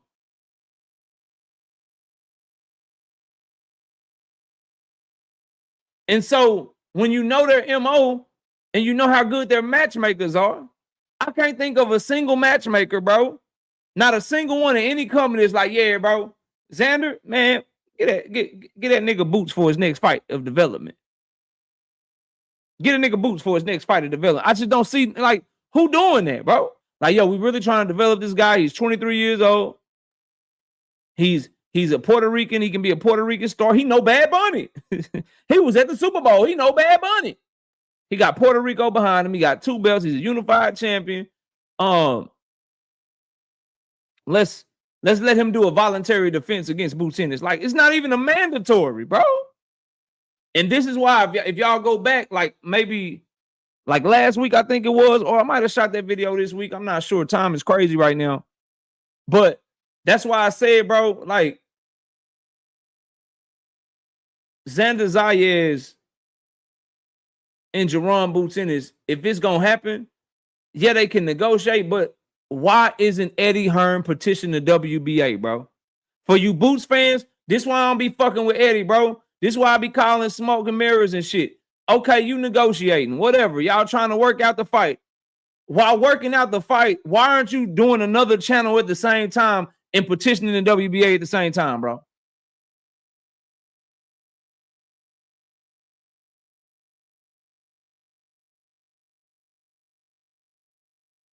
Like, why aren't you making them put a clock on it? Hey, WBA, he's WBA interim champion. Xander do 2 cents. Xander has a WBO and a WBA belt. He won the vacant WBO belt that Fundora vacated, and then when he fought to do Abasa Bryu was the WBA champion. That's who he unified against. Boots Ennis is the WBA interim champion. So if y'all in negotiations trying to make a fight, cool.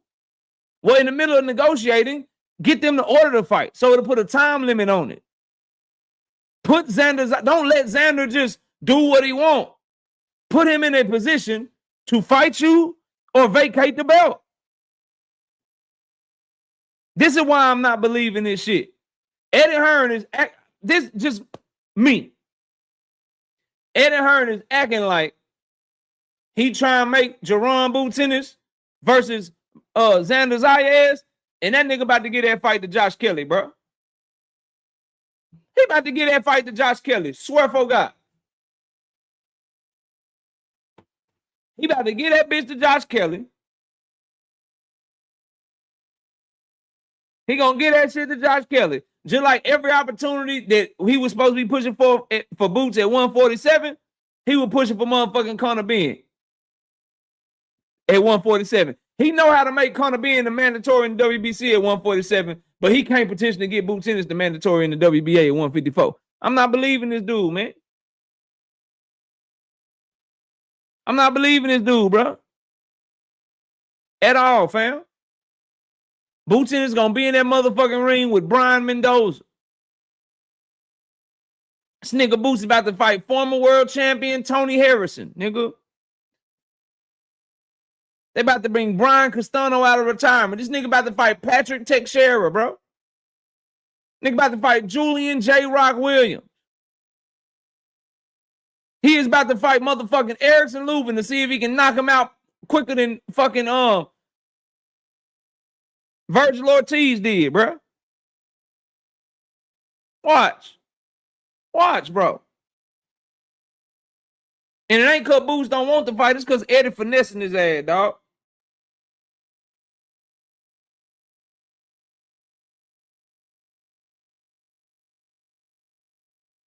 Dream say, I don't know.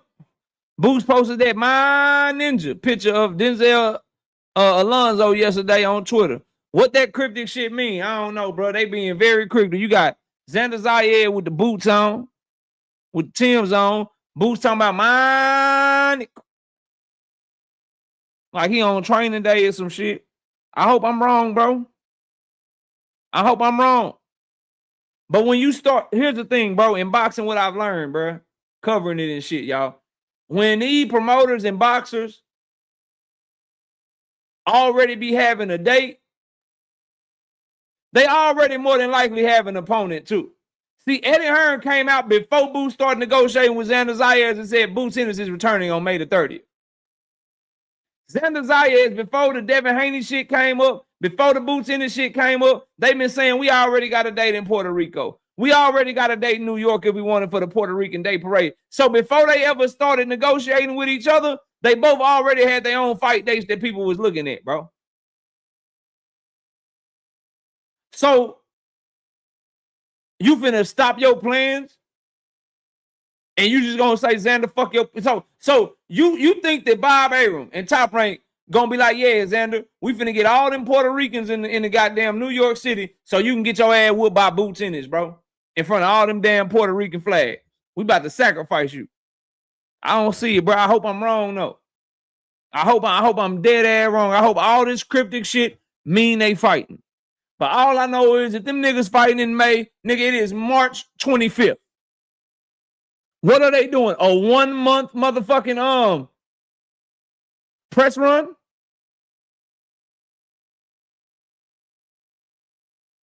What is this shit, like 6 weeks? Like how we used to do report cards back in the day? When we used to have 6 weeks, they're doing a 6-week press run. I don't know. We're gonna find out. Jaron Boots is being in that goddamn ring with Cordell Booker. We're gonna be in that ring with Andres Katsurakis. Brandon Adams in this mother. Boy about to fight Sir Habahatchup. Marcus T. Villain says Puerto Rican Day parades are in June. Okay, well, shit. My bad, bro. So then maybe, you know, if they fight Puerto Rican Day parade, they can fight in June and shit. I just, top rank, I say nah. I think Boots, his side, confident he can beat everybody. But I think Eddie would rather Josh Kelly get that fight.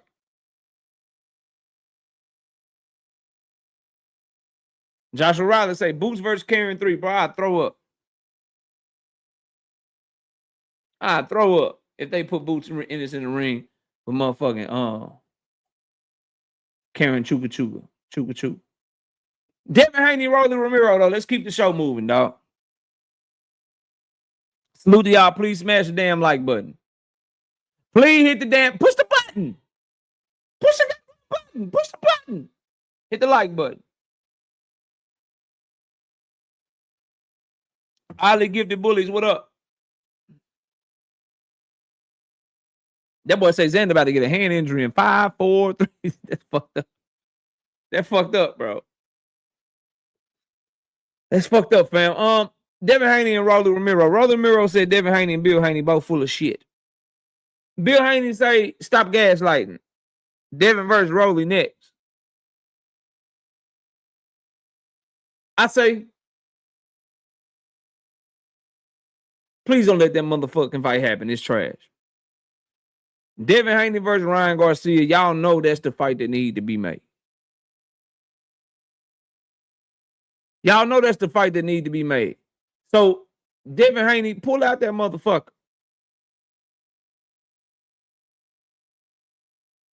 Pull out that motherfucker. I would love nothing more than to find out that Devin Haney used Rolly Romero to help himself make the motherfucking Ryan Garcia rematch, bro.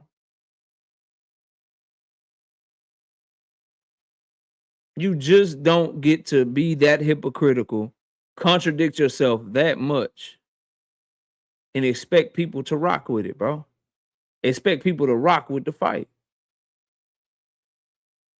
You don't get to talk about Rolly the way that you talked about Rolly and then go fight him and ask for people to respect it. So I hope that this fight does not happen. So I ain't even mad if Rolly getting ducked. Take your ass, go fight Shakur and give yourself. Don't just say you a Rolly hater because you know he gonna whoop Dev. Bias ass Texas Ninja. Listen, bro. I would definitely be rooting for Rolly Romero, but I'm not picking him to beat no fucking Devin Haney, bro. I'm not picking him to beat Devin Haney. I think Devin Haney can keep him on the leash, dog. I think he can keep his ass on a leash, bro. But boy, I would be so happy to be wrong. Matter of fact, that fight happened, bro. Depending on like betting and shit that week, if I can keep that from betting on that fight, I won't even bet on that fight. I'll be picking Devin to win for sure, but I won't bet on that fight because I'll be rooting against my own self. Because I'll pick motherfucker to win, but root for the other motherfucker.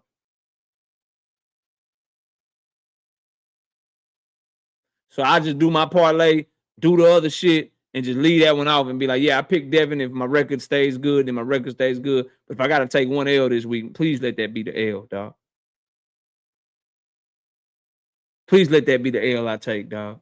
Because it's like white man can't jump. When you win, you actually lose. But you can lose and you can actually win. Man, that shit, I remember watching that shit as a kid. Boy, that shit ain't make no sense. That shit ain't make no sense. Y'all remember that line from White Man Can't Jump when Woody Harrelson's girlfriend told him that shit right before she left his ass? She said, you win. So you can win and actually lose. But you can lose and actually win. I did never understood that shit. I do now, though. I understand that shit now, but as a kid, I'm like, what the fuck? First of all, You shouldn't be watching that shit at the age I was watching that shit, right? But that shit makes sense now. That shit makes sense now. Nah, bro, that's not girl logic, bro. It's just true. Cause you can lose at something, but you win the big shit. But you can win at something and then lose the big shit. So in his case, he like at the beginning of the movie. See, now I understand this shit because I'm old and mature and live life and shit. I understand now. So at the beginning of the movie, when he was losing, getting his ass whooped, he owed the loan sharks the money and shit. They were fucking him up. But he was really winning though, because he would lose out there, but then he come home, he was winning because he had a woman. But then when the niggas started winning, started making money, they winning the tournaments and shit. You know what I mean? They winning the tournaments and shit. And then they win the last game or whatever. They win all that money and shit. Boy, they at the top of the world. That boy won, boy. You won. That boy came home. Her ass was gone. Nigga, you really lost for real. You really fucking lost for real, nigga. Nah, that ain't girl logic, nigga. That's just logic, nigga. That's how shit go. That's how shit goes. So I don't want to put myself in that position. I don't want to put myself in that position. You know what I mean? I don't want to win but lose or lose but win. So I'm just gonna keep my money in my pocket, bet on everything else, and be like, roll it, win, beat that nigga ass. Nigga gonna be like, you hate Devin. Why you hate Devin? Nah, nigga, I just cannot stand his fucking fans. And I can't stand his goddamn daddy. And so I don't root for him. I want him to lose so I can laugh at you niggas. I want to be able to do a live stream just roasting niggas, man. Now she won that nigga Pearl Infinity. She was like, look, don't play that game. Don't you gamble that money. Don't you gamble that money. I got us, nigga. I'm on Jeopardy whooping ass. She was on Jeopardy whooping ass, boy. Just a bunch of useless facts. That's a pet peeve of mine. I can't stand. If you're one of these people, cover your ears, bro. I can't stand people that just know a bunch of useless information for no reason. I'm still pissed off that I had to learn algebra in school twice, high school and college. I just don't like Jeopardy to me is like, nigga, why would I know what happened in the year 1455, bro? I don't care what happened in 1455, bro. I don't care, fam. I don't give a fuck about Augustus Caesar, bro. I don't know nothing about. I don't care about the Romans. I don't care about none of that shit. I'm still mad. Every time I look at my bank account or I count some money, balance the checkbook, you know what I'm saying? Look at the investment portfolio, 401k, whatever. Every time I'm looking at that shit, I just get mad. And then when my kids ask me for help with their homework, I just get pissed off. Cause you supposed to teach them, cause you supposed to be a good parent and shit, so you supposed to help them with their homework. I get pissed off for two reasons. Number one, I can't help them with that shit, so I feel stupid. I can't help them with their homework and math no more. I feel stupid, right? Cause they done passed. I don't know what the fuck this shit is no more. This is different math than what I learned and shit. But then number two, it pissed me off because I want to just be able to tell them, man, you ain't finna use this shit. Fucking y equal mx plus b. I don't give a fuck. Pythagorean theorem, a squared plus b squared plus c squared equal d squared over c squared plus 2. What the fuck? You're not gonna use this shit. Ever. You'll never use this. That's what I want to tell them, but you can't tell them that. Cause my kids will use that shit. Then I gotta go sit down and talk to their teachers and shit. Well, yeah, he came in here and he told us that he didn't have to do his homework because your dad, his dad said that he never used it in real life.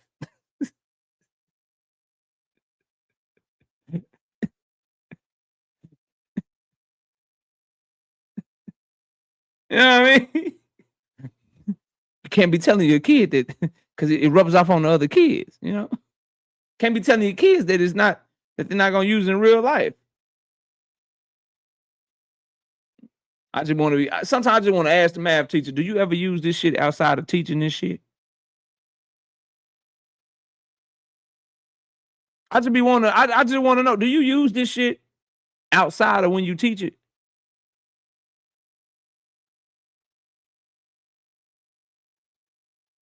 Bullshit, bro. Chemistry, nigga. Like, bro, I can't stand the school system. Nigga. The periodic table used to whoop my ass. I used to get so mad. So mad. And they wonder why you cheat in school and shit. Nigga, I'm cheating. I don't give a fuck about this shit. When I leave this bitch, I gotta go to work. Nigga, I got basketball practice. Nigga, I got shit to do. Fucking periodic table. I'm not trying to be none of this shit. Put me in a business class, bro. Teach me how to get some money, cook some shit, build some shit or something. Got me in this motherfucker. I'm just trying to get by. Anyway, I'm moving on. That boy say I failed algebra 4 times in college. Nigga, my shit was biology, bro. My last semester of college, and we're going to get back to the boxing. My last semester of college, I bullshit you not, bro. I bullshit you not. I took freshman biology because it was a requirement for my business degree. But I was so trash at science, I failed that shit like twice. I said, fuck this shit. I ain't taking that shit till I absolutely have to. Finally, my last semester of college, I had one class that I took, and it was that class, bro. I put it off for so long to where I didn't even want to take that shit. I could have took that shit the semester before, but I already had a full-time law. I'm like, nah, I'm not doing that shit. I just come back for another motherfucking semester. So I just came back for one last semester, nigga, and I took biology, nigga. The one they make you take. Everybody got to have a motherfucking science.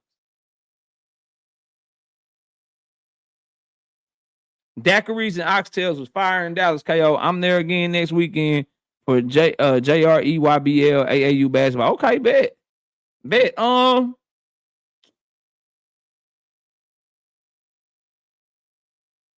Go to Pecan Lodge. Go to Pecan Lodge and get some barbecue. And then just come in the chat and say, thank you, KO. That's all you gotta do. Go to the Pecan Lodge, bro. You got to get there about 10:30, 11 o'clock.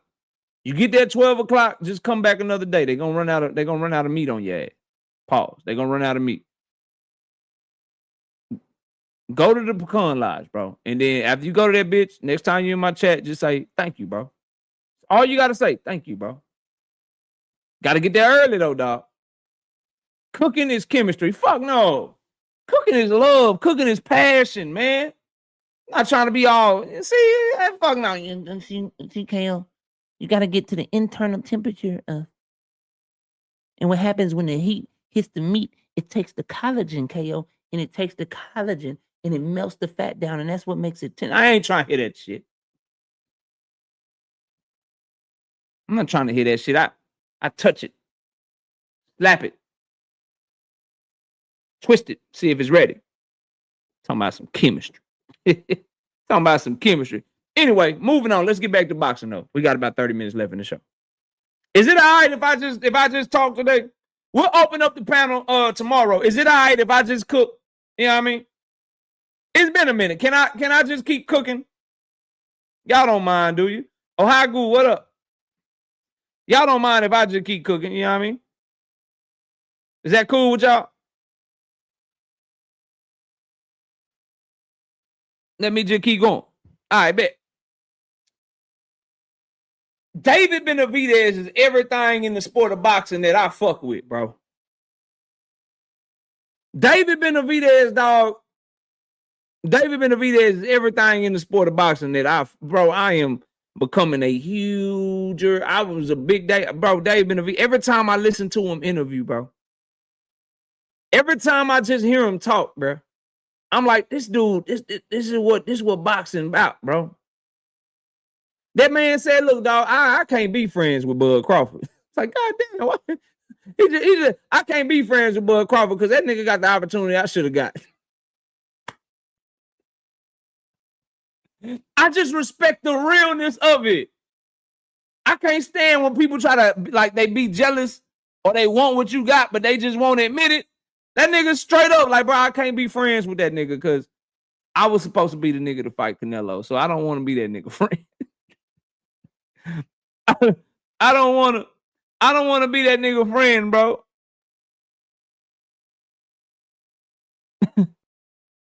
I don't want to be his friend. I say, yeah, David, talk. I just like the way that he like, yo, Shakur, you should just move why ain't you just move to 147, nigga?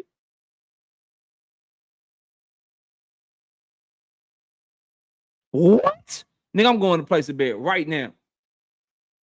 Right now, nigga. Hell nah, they didn't do that stupid shit. Yeah, I'm placing the bet as soon as I get off this motherfucker. Thanks, Drink. David Benavidez is like, nigga, I'm moving up 25 pounds. Nigga, why you can't move up 7? Why you can't move up 7? I'm moving up 25 pounds. Just go up there and do it. I respect it. I respect the fact he's like, man, I'm not waiting on this nigga Canelo. Bring me Demetrius Andrade. I'm not waiting on this nigga Canelo, bro. Bring me Caleb Plant, bro. I'm not waiting on this nigga. I'm moving to 175. Bivol, you gonna fight me? You gonna run me that belt? Appreciate you. Thank you for the belt. Y'all niggas still don't want to fight? David Morrell probably some boogeyman I'm scared of. Nigga, bring me the other David. I'm gonna show you why this nigga is the other David. Better BL. You don't want to fight? Callum Smith, you don't want to fight? Bivol, you still don't want to fight? Bring me Anthony Yard. I'll take him as a tune-up. I'll whoop his ass. Worse than you did, Better Beef. Y'all niggas still ain't trying to fight? Fuck it, I'm moving up. Give me the unified champion, Zerto Ramirez. I'm moving the fuck up. And Jayo Bataya can get this shit too, but he signed a Zuffa. And let me tell y'all something. While we on David Benavidez, I don't change my mind off. But when I realized I was reading David Benavidez versus David Morrell wrong, I let y'all know. Because there was a time I had David Morrell beating David Benavidez. Then it went from me thinking he can beat him to a 50-50 fight. Then I saw their last 2 performances. And I said, no, David Morrell can't fuck with David Benavidez. And I was smart enough to get off of that shit before they fought. And I ended up making a lot of money on David Benavidez that night. I'm telling y'all something right now. I'm telling y'all something I believe right now. And I've said it once before, but I really firmly, truly believe this shit. David Benavidez versus Jayo Bataya, I used to think that was a 50-50 fight. Right now, unless David look unforeseen against Zerto, I think David Benavidez beat the brakes off Jayo Bataya. I think he beat the brakes off Jayo Bataya, bro.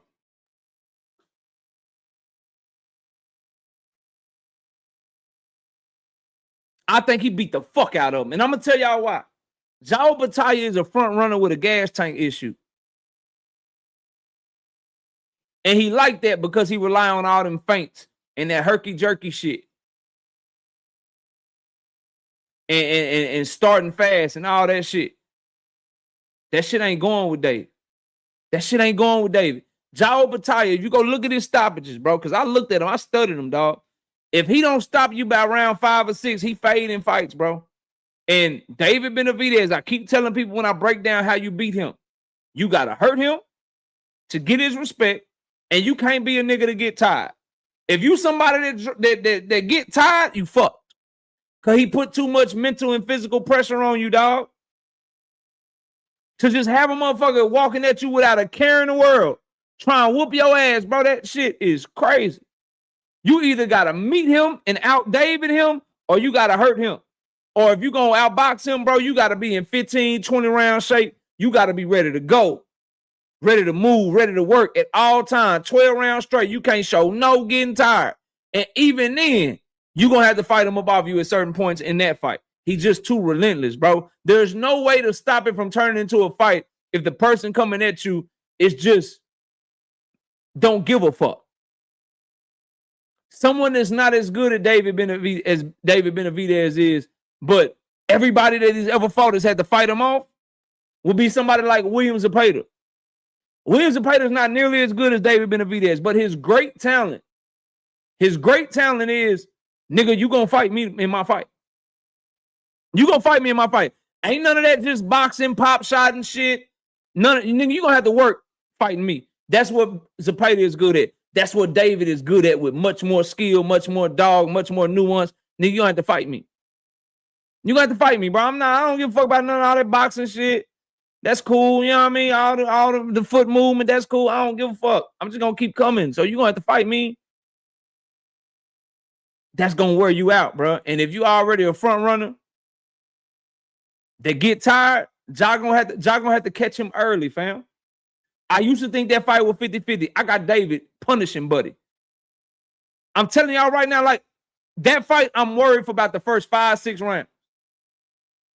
5-6 rounds. Long as David don't get hurt, if it's competitive 3-2 either way, 3-3 after 6, nigga, I'm kicking my feet up and making my money. I promise you.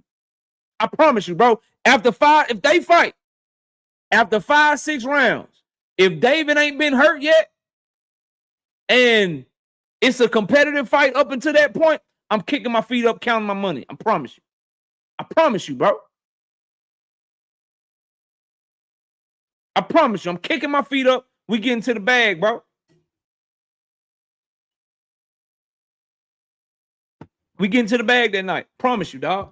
That's a big ass fight that I hope happen.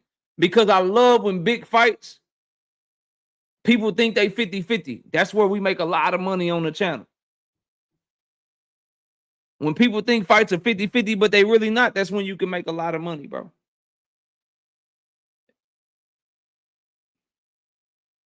Now, let's keep it moving. Let's keep it moving, dog. What's next for Shakur Stevenson? What's next for all these dudes funded by Turkey al-Sheikh? Hasn't Turkey been oddly quiet lately?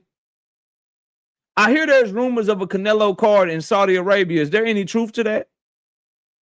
In September? Is there any truth to that in September? Because who the hell going to Saudi Arabia with the way the world is going right now? This ain't a political channel, but y'all know what the fuck going on. Who going to Saudi Arabia at a time like this for a boxing event, bro?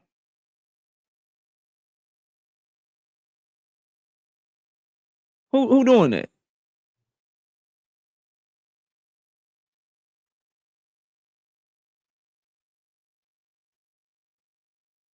So, what's next for Shakur? Because he been funded by Turkey al-Sheikh since 2024. That seemed crazy, don't it? That seemed crazy. He been fighting for Turkey for since 2024.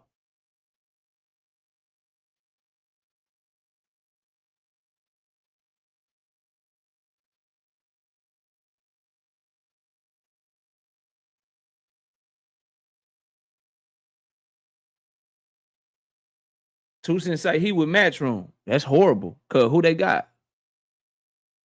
Who they got for him at 135, 140?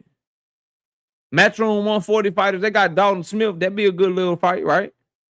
Unification fight. I'll take that fight. So that'd be a good fight at 140 for him. After Dalton Smith beat Subriel Matias, I'll take that fight. At 135, they got nobody for him.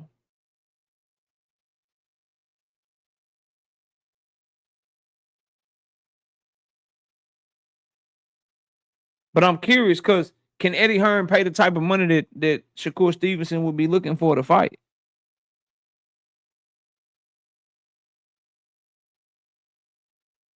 This guy to face a boxing and it's looking like we supposed to, like, where the options at, bro? And I say he to face a boxing. Obviously, I'm being facetious. I'm being sarcastic, but he calling himself the face of boxing, but where the options at? And then here's the thing too, bro. If he's a free agent, as he said, I keep asking this, and it's been a week or two now. Why isn't he sitting down with promoters trying to make fights? Why is he just sitting back like he already got something lined up? He's not pursuing deals like a free agent would.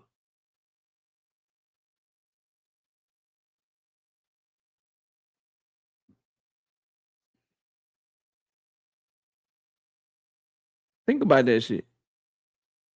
Shakur Stevenson is supposed to be a free agent according to him. The Matchroom shit is a lie. The CEO of Matchroom lying, don't know what he talking about. KO lying, don't know what he talking about, right? That's cool. Well, then why you ain't out here politicking trying to get fights if you ain't with Matchroom? Does anybody want to bet whether or not Shakur Stevenson next fight will have a Matchroom banner on it? Do anybody want to bet whether Shakur Stevenson next fight, when they go to do the press conference, Eddie Hearn won't be sitting right next to him with Jay Prince on the other side? Anybody want to take that bet with a granddaddy up there? It's going to be Shakur Stevenson, Jay Prince, Eddie Hearn, and Wally Moses up that bitch. 2 cents out he on the Matchroom website. So they just promote free agents. You ain't gotta be signing them to be on their website now. That's crazy. That's crazy. Dre say that's a good bet. Yeah, I'm saying somebody want to take that shit. Somebody want to take that shit. Conor Ben went to Zuffa. Snatch his ass off that bitch. Snatch his ass off that bitch. Shakur on that motherfucking website chilling. I'm a free agent, nigga. I'm a free agent on Matchroom website. All right, bro. Well, let's see if your next fight say Matchroom on it, because you about to do. It's time to start looking for a fight, ain't it, boy? It's about, when you fought, February, January, nigga, it's March. It's time to start looking for something in May, ain't it? Shout out to Ollie Gifted Bully Kennels with the 5-piece in the super chat.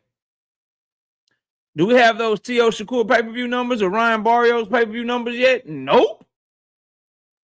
Nope. We don't have none of them hoes. We don't have no live gate numbers. They ain't giving no pay-per-view numbers. They just want to trick you into believing that niggas is doing good and earning money out here. Eddie already said he is not signed to them. LOL. I think Eddie would know. Yeah, he would know. He would also lie through his motherfucking teeth. He would know. He would also lie through his motherfucking teeth. You make it a point to believe liars when they say what you want to hear. I make it a point to never believe liars. That's why you can never fuck with me. Because you put a lot of stock, boxing hacker, in lying ass niggas. You quote lying ass niggas in your arguments and you use what they say as part of your reference points for your debates. I look at lying ass niggas and I always discredit them. Where those Barrios Ryan numbers? Neek J voice. Ryan out here juiced to the gills. Bro, listen, that motherfucker cheated Devin Haney, bro. Okay? He was on the Oscar ring. That's cool. But how that nigga juiced to the gills and he ain't popped dirty against Barrios? But I ain't putting it above him, though. But I ain't going to say the nigga juice right now because I need him to pop dirty so we can cook his ass.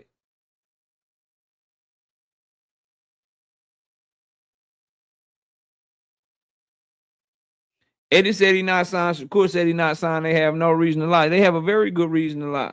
The reason they will be lying is because it makes Shakur Stevenson look bad if he's signed the Matchroom.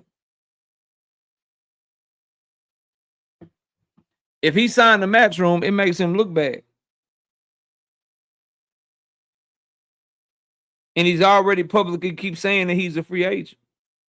Being signed to Matchroom makes him look bad because Matchroom ain't got no fights for him. Being signed to Matchroom makes him look bad because he said he was going to go after the biggest fights. So, of course, they have reason to lie.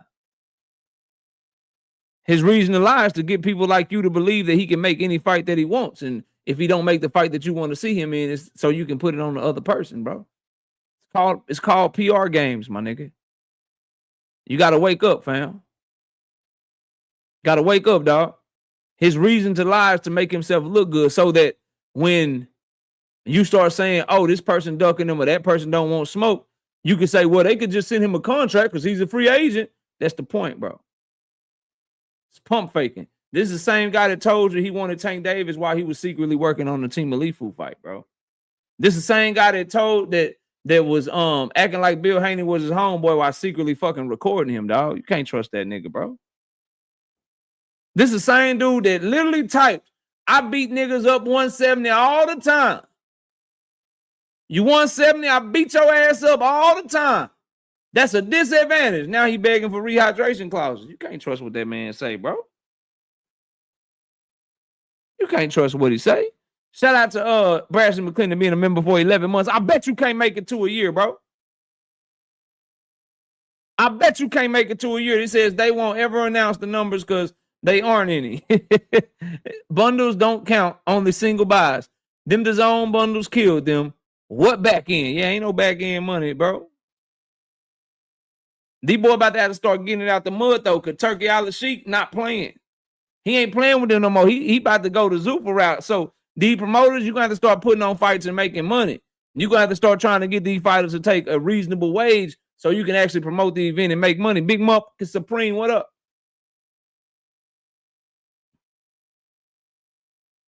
What's good with you, fam? Salute. I want to talk about Sebastian Fundora and Keith Thurman for the last part of the show. Number one, this is not a motherfucking pay-per-view fight. Okay? I can't believe y'all about to take my pay-per-view money to watch Sebastian Fundora versus this nigga that fight one time every 8 years, man. Okay?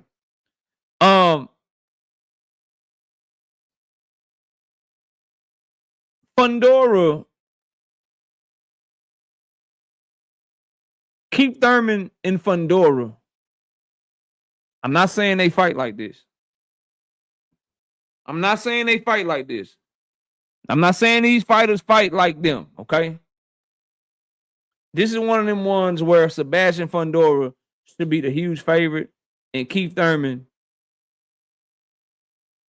is a live dog for the first 5 or 6 rounds of the fight. If you betting on Keith, you need to bet on him within the first 6 rounds. I'm just telling you right now, bro.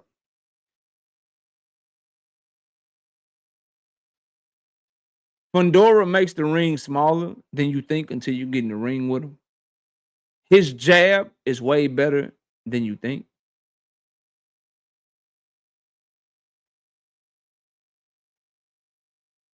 It's gonna be a tough night at the office for Keith Thurman, bro. So just to be clear, the fight will not be on that shit on pay-per-view. They charging us for this shit.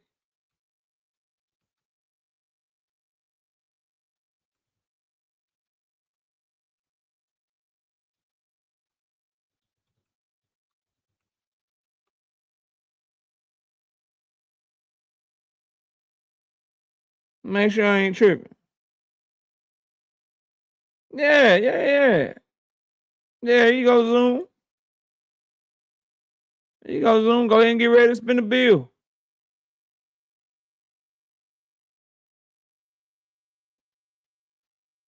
$75, bro. $75, bro. Fundora 5 through 8 or Thurman 1 through 6. That's a good bet. That's a good bet because you can see Fundora getting them early. Or you can see Keith breaking down and getting out of there before 8. That's a good bet, bro. I ain't mad at that.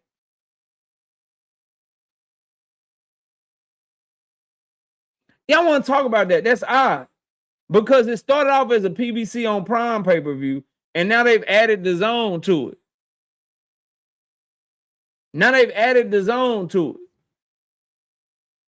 I wonder how much DAZN paid PBC for the right to stream that fight. Because you know they had to pay a licensing fee. They had to pay a licensing fee for that fight. Now, they doing a dual broadcast, but on Prime, you have to buy it on pay-per-view. On DAZN, it'll become part of your Ultimate. So since some of their viewers, those of us that have the Ultimate package, we don't have to buy it or whatever, I'm sure PBC, knowing Al Heyman and how he worked, I'm sure they negotiated a licensing fee. So they getting pay-per-view money from both people that got to buy it on DAZN pay-per-view and buy it on Prime pay-per-view. And I'm sure they getting a licensing fee from DAZN for the people that don't have to buy it since they already got one of DAZN's packages, bro. They like triple dipping. Al Heyman is not stupid, dog. Al Heyman is not dumb at all. Shout out to Pound for Pound. 1 piece, 2 piece. No Biscuit and Super Chase says, Boo Xander fight is done. They waiting on the venue. Okay. I hope you're right. I hope you're right, dog.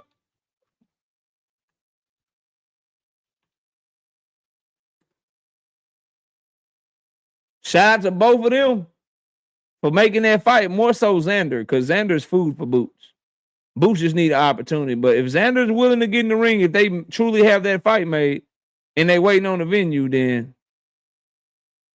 that's cool. That's a little bit confusing though, because they both said they already had a venue and date. So what they waiting on the venue for?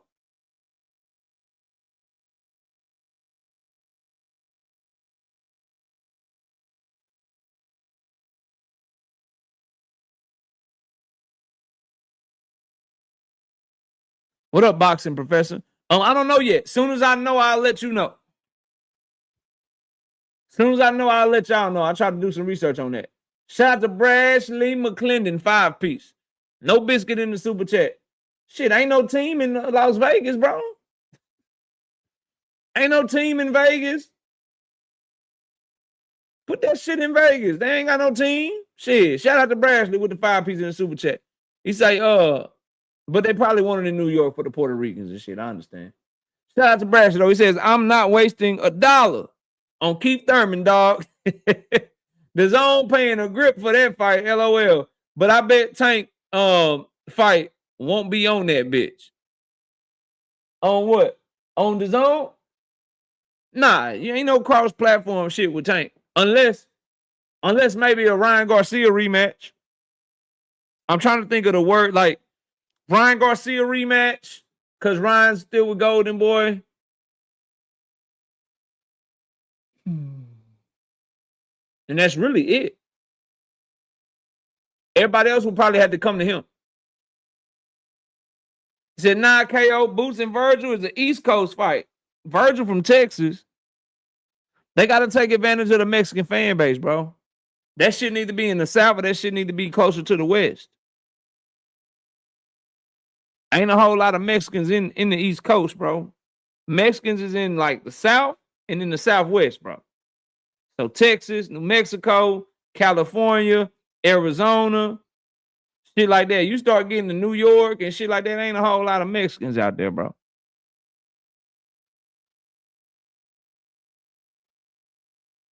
Nah, they ain't merged with Prime. Zerto just So this is just my educated guess.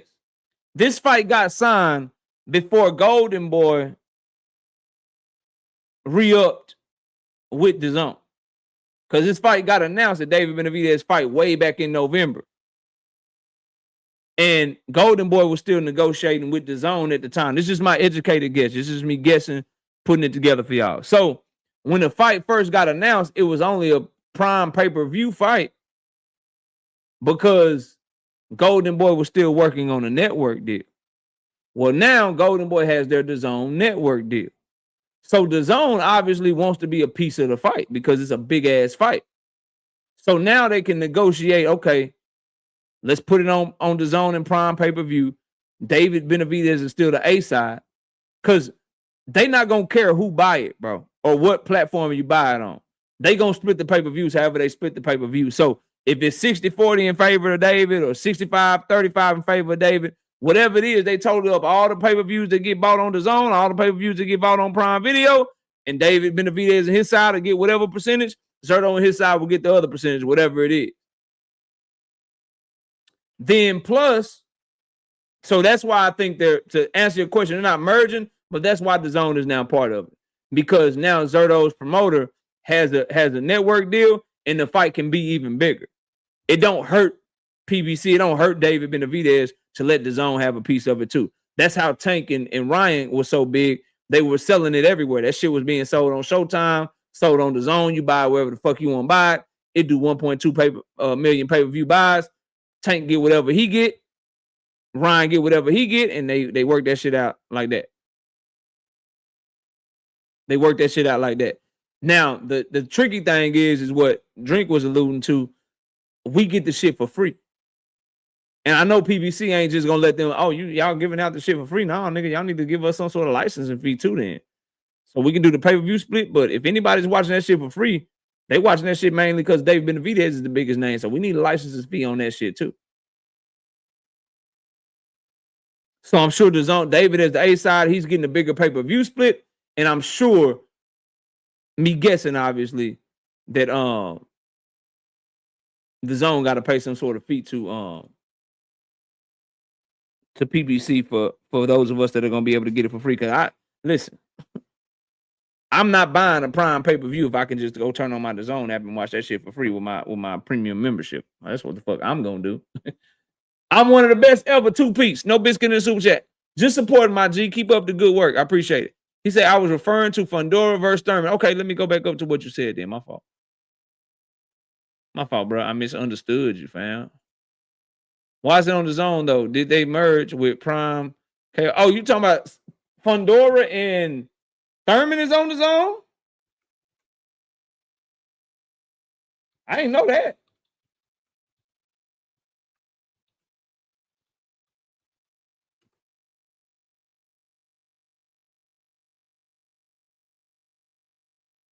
No, I'm reading here, bro, that it's on Amazon Prime pay-per-view. And the alternative option is pay-per-view.com.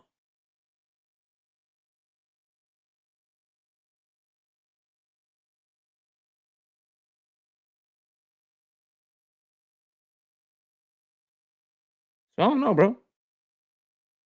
I don't know. That's a good question. Good question. But I don't think they own the I don't think that shit is gonna be on the zone, bro. I'm reading here. It says Sebastian Fundora, Keith Thurman, Amazon Prime pay-per-view, alternate option, pay-per-view.com. But look, y'all, it's 10:30, bro. We had a great show. I'll see y'all tomorrow, man. I appreciate y'all tuning in to Knockout Boxing 86 TV. Smash the like button on the way out this mug. And I will catch y'all tomorrow night, 7:30 p.m. Central Time, as we try to work on getting back to our normal schedule. Salute to everybody. Everybody have a good rest of your night. And I'll see y'all soon. We out of here, y'all. Peace.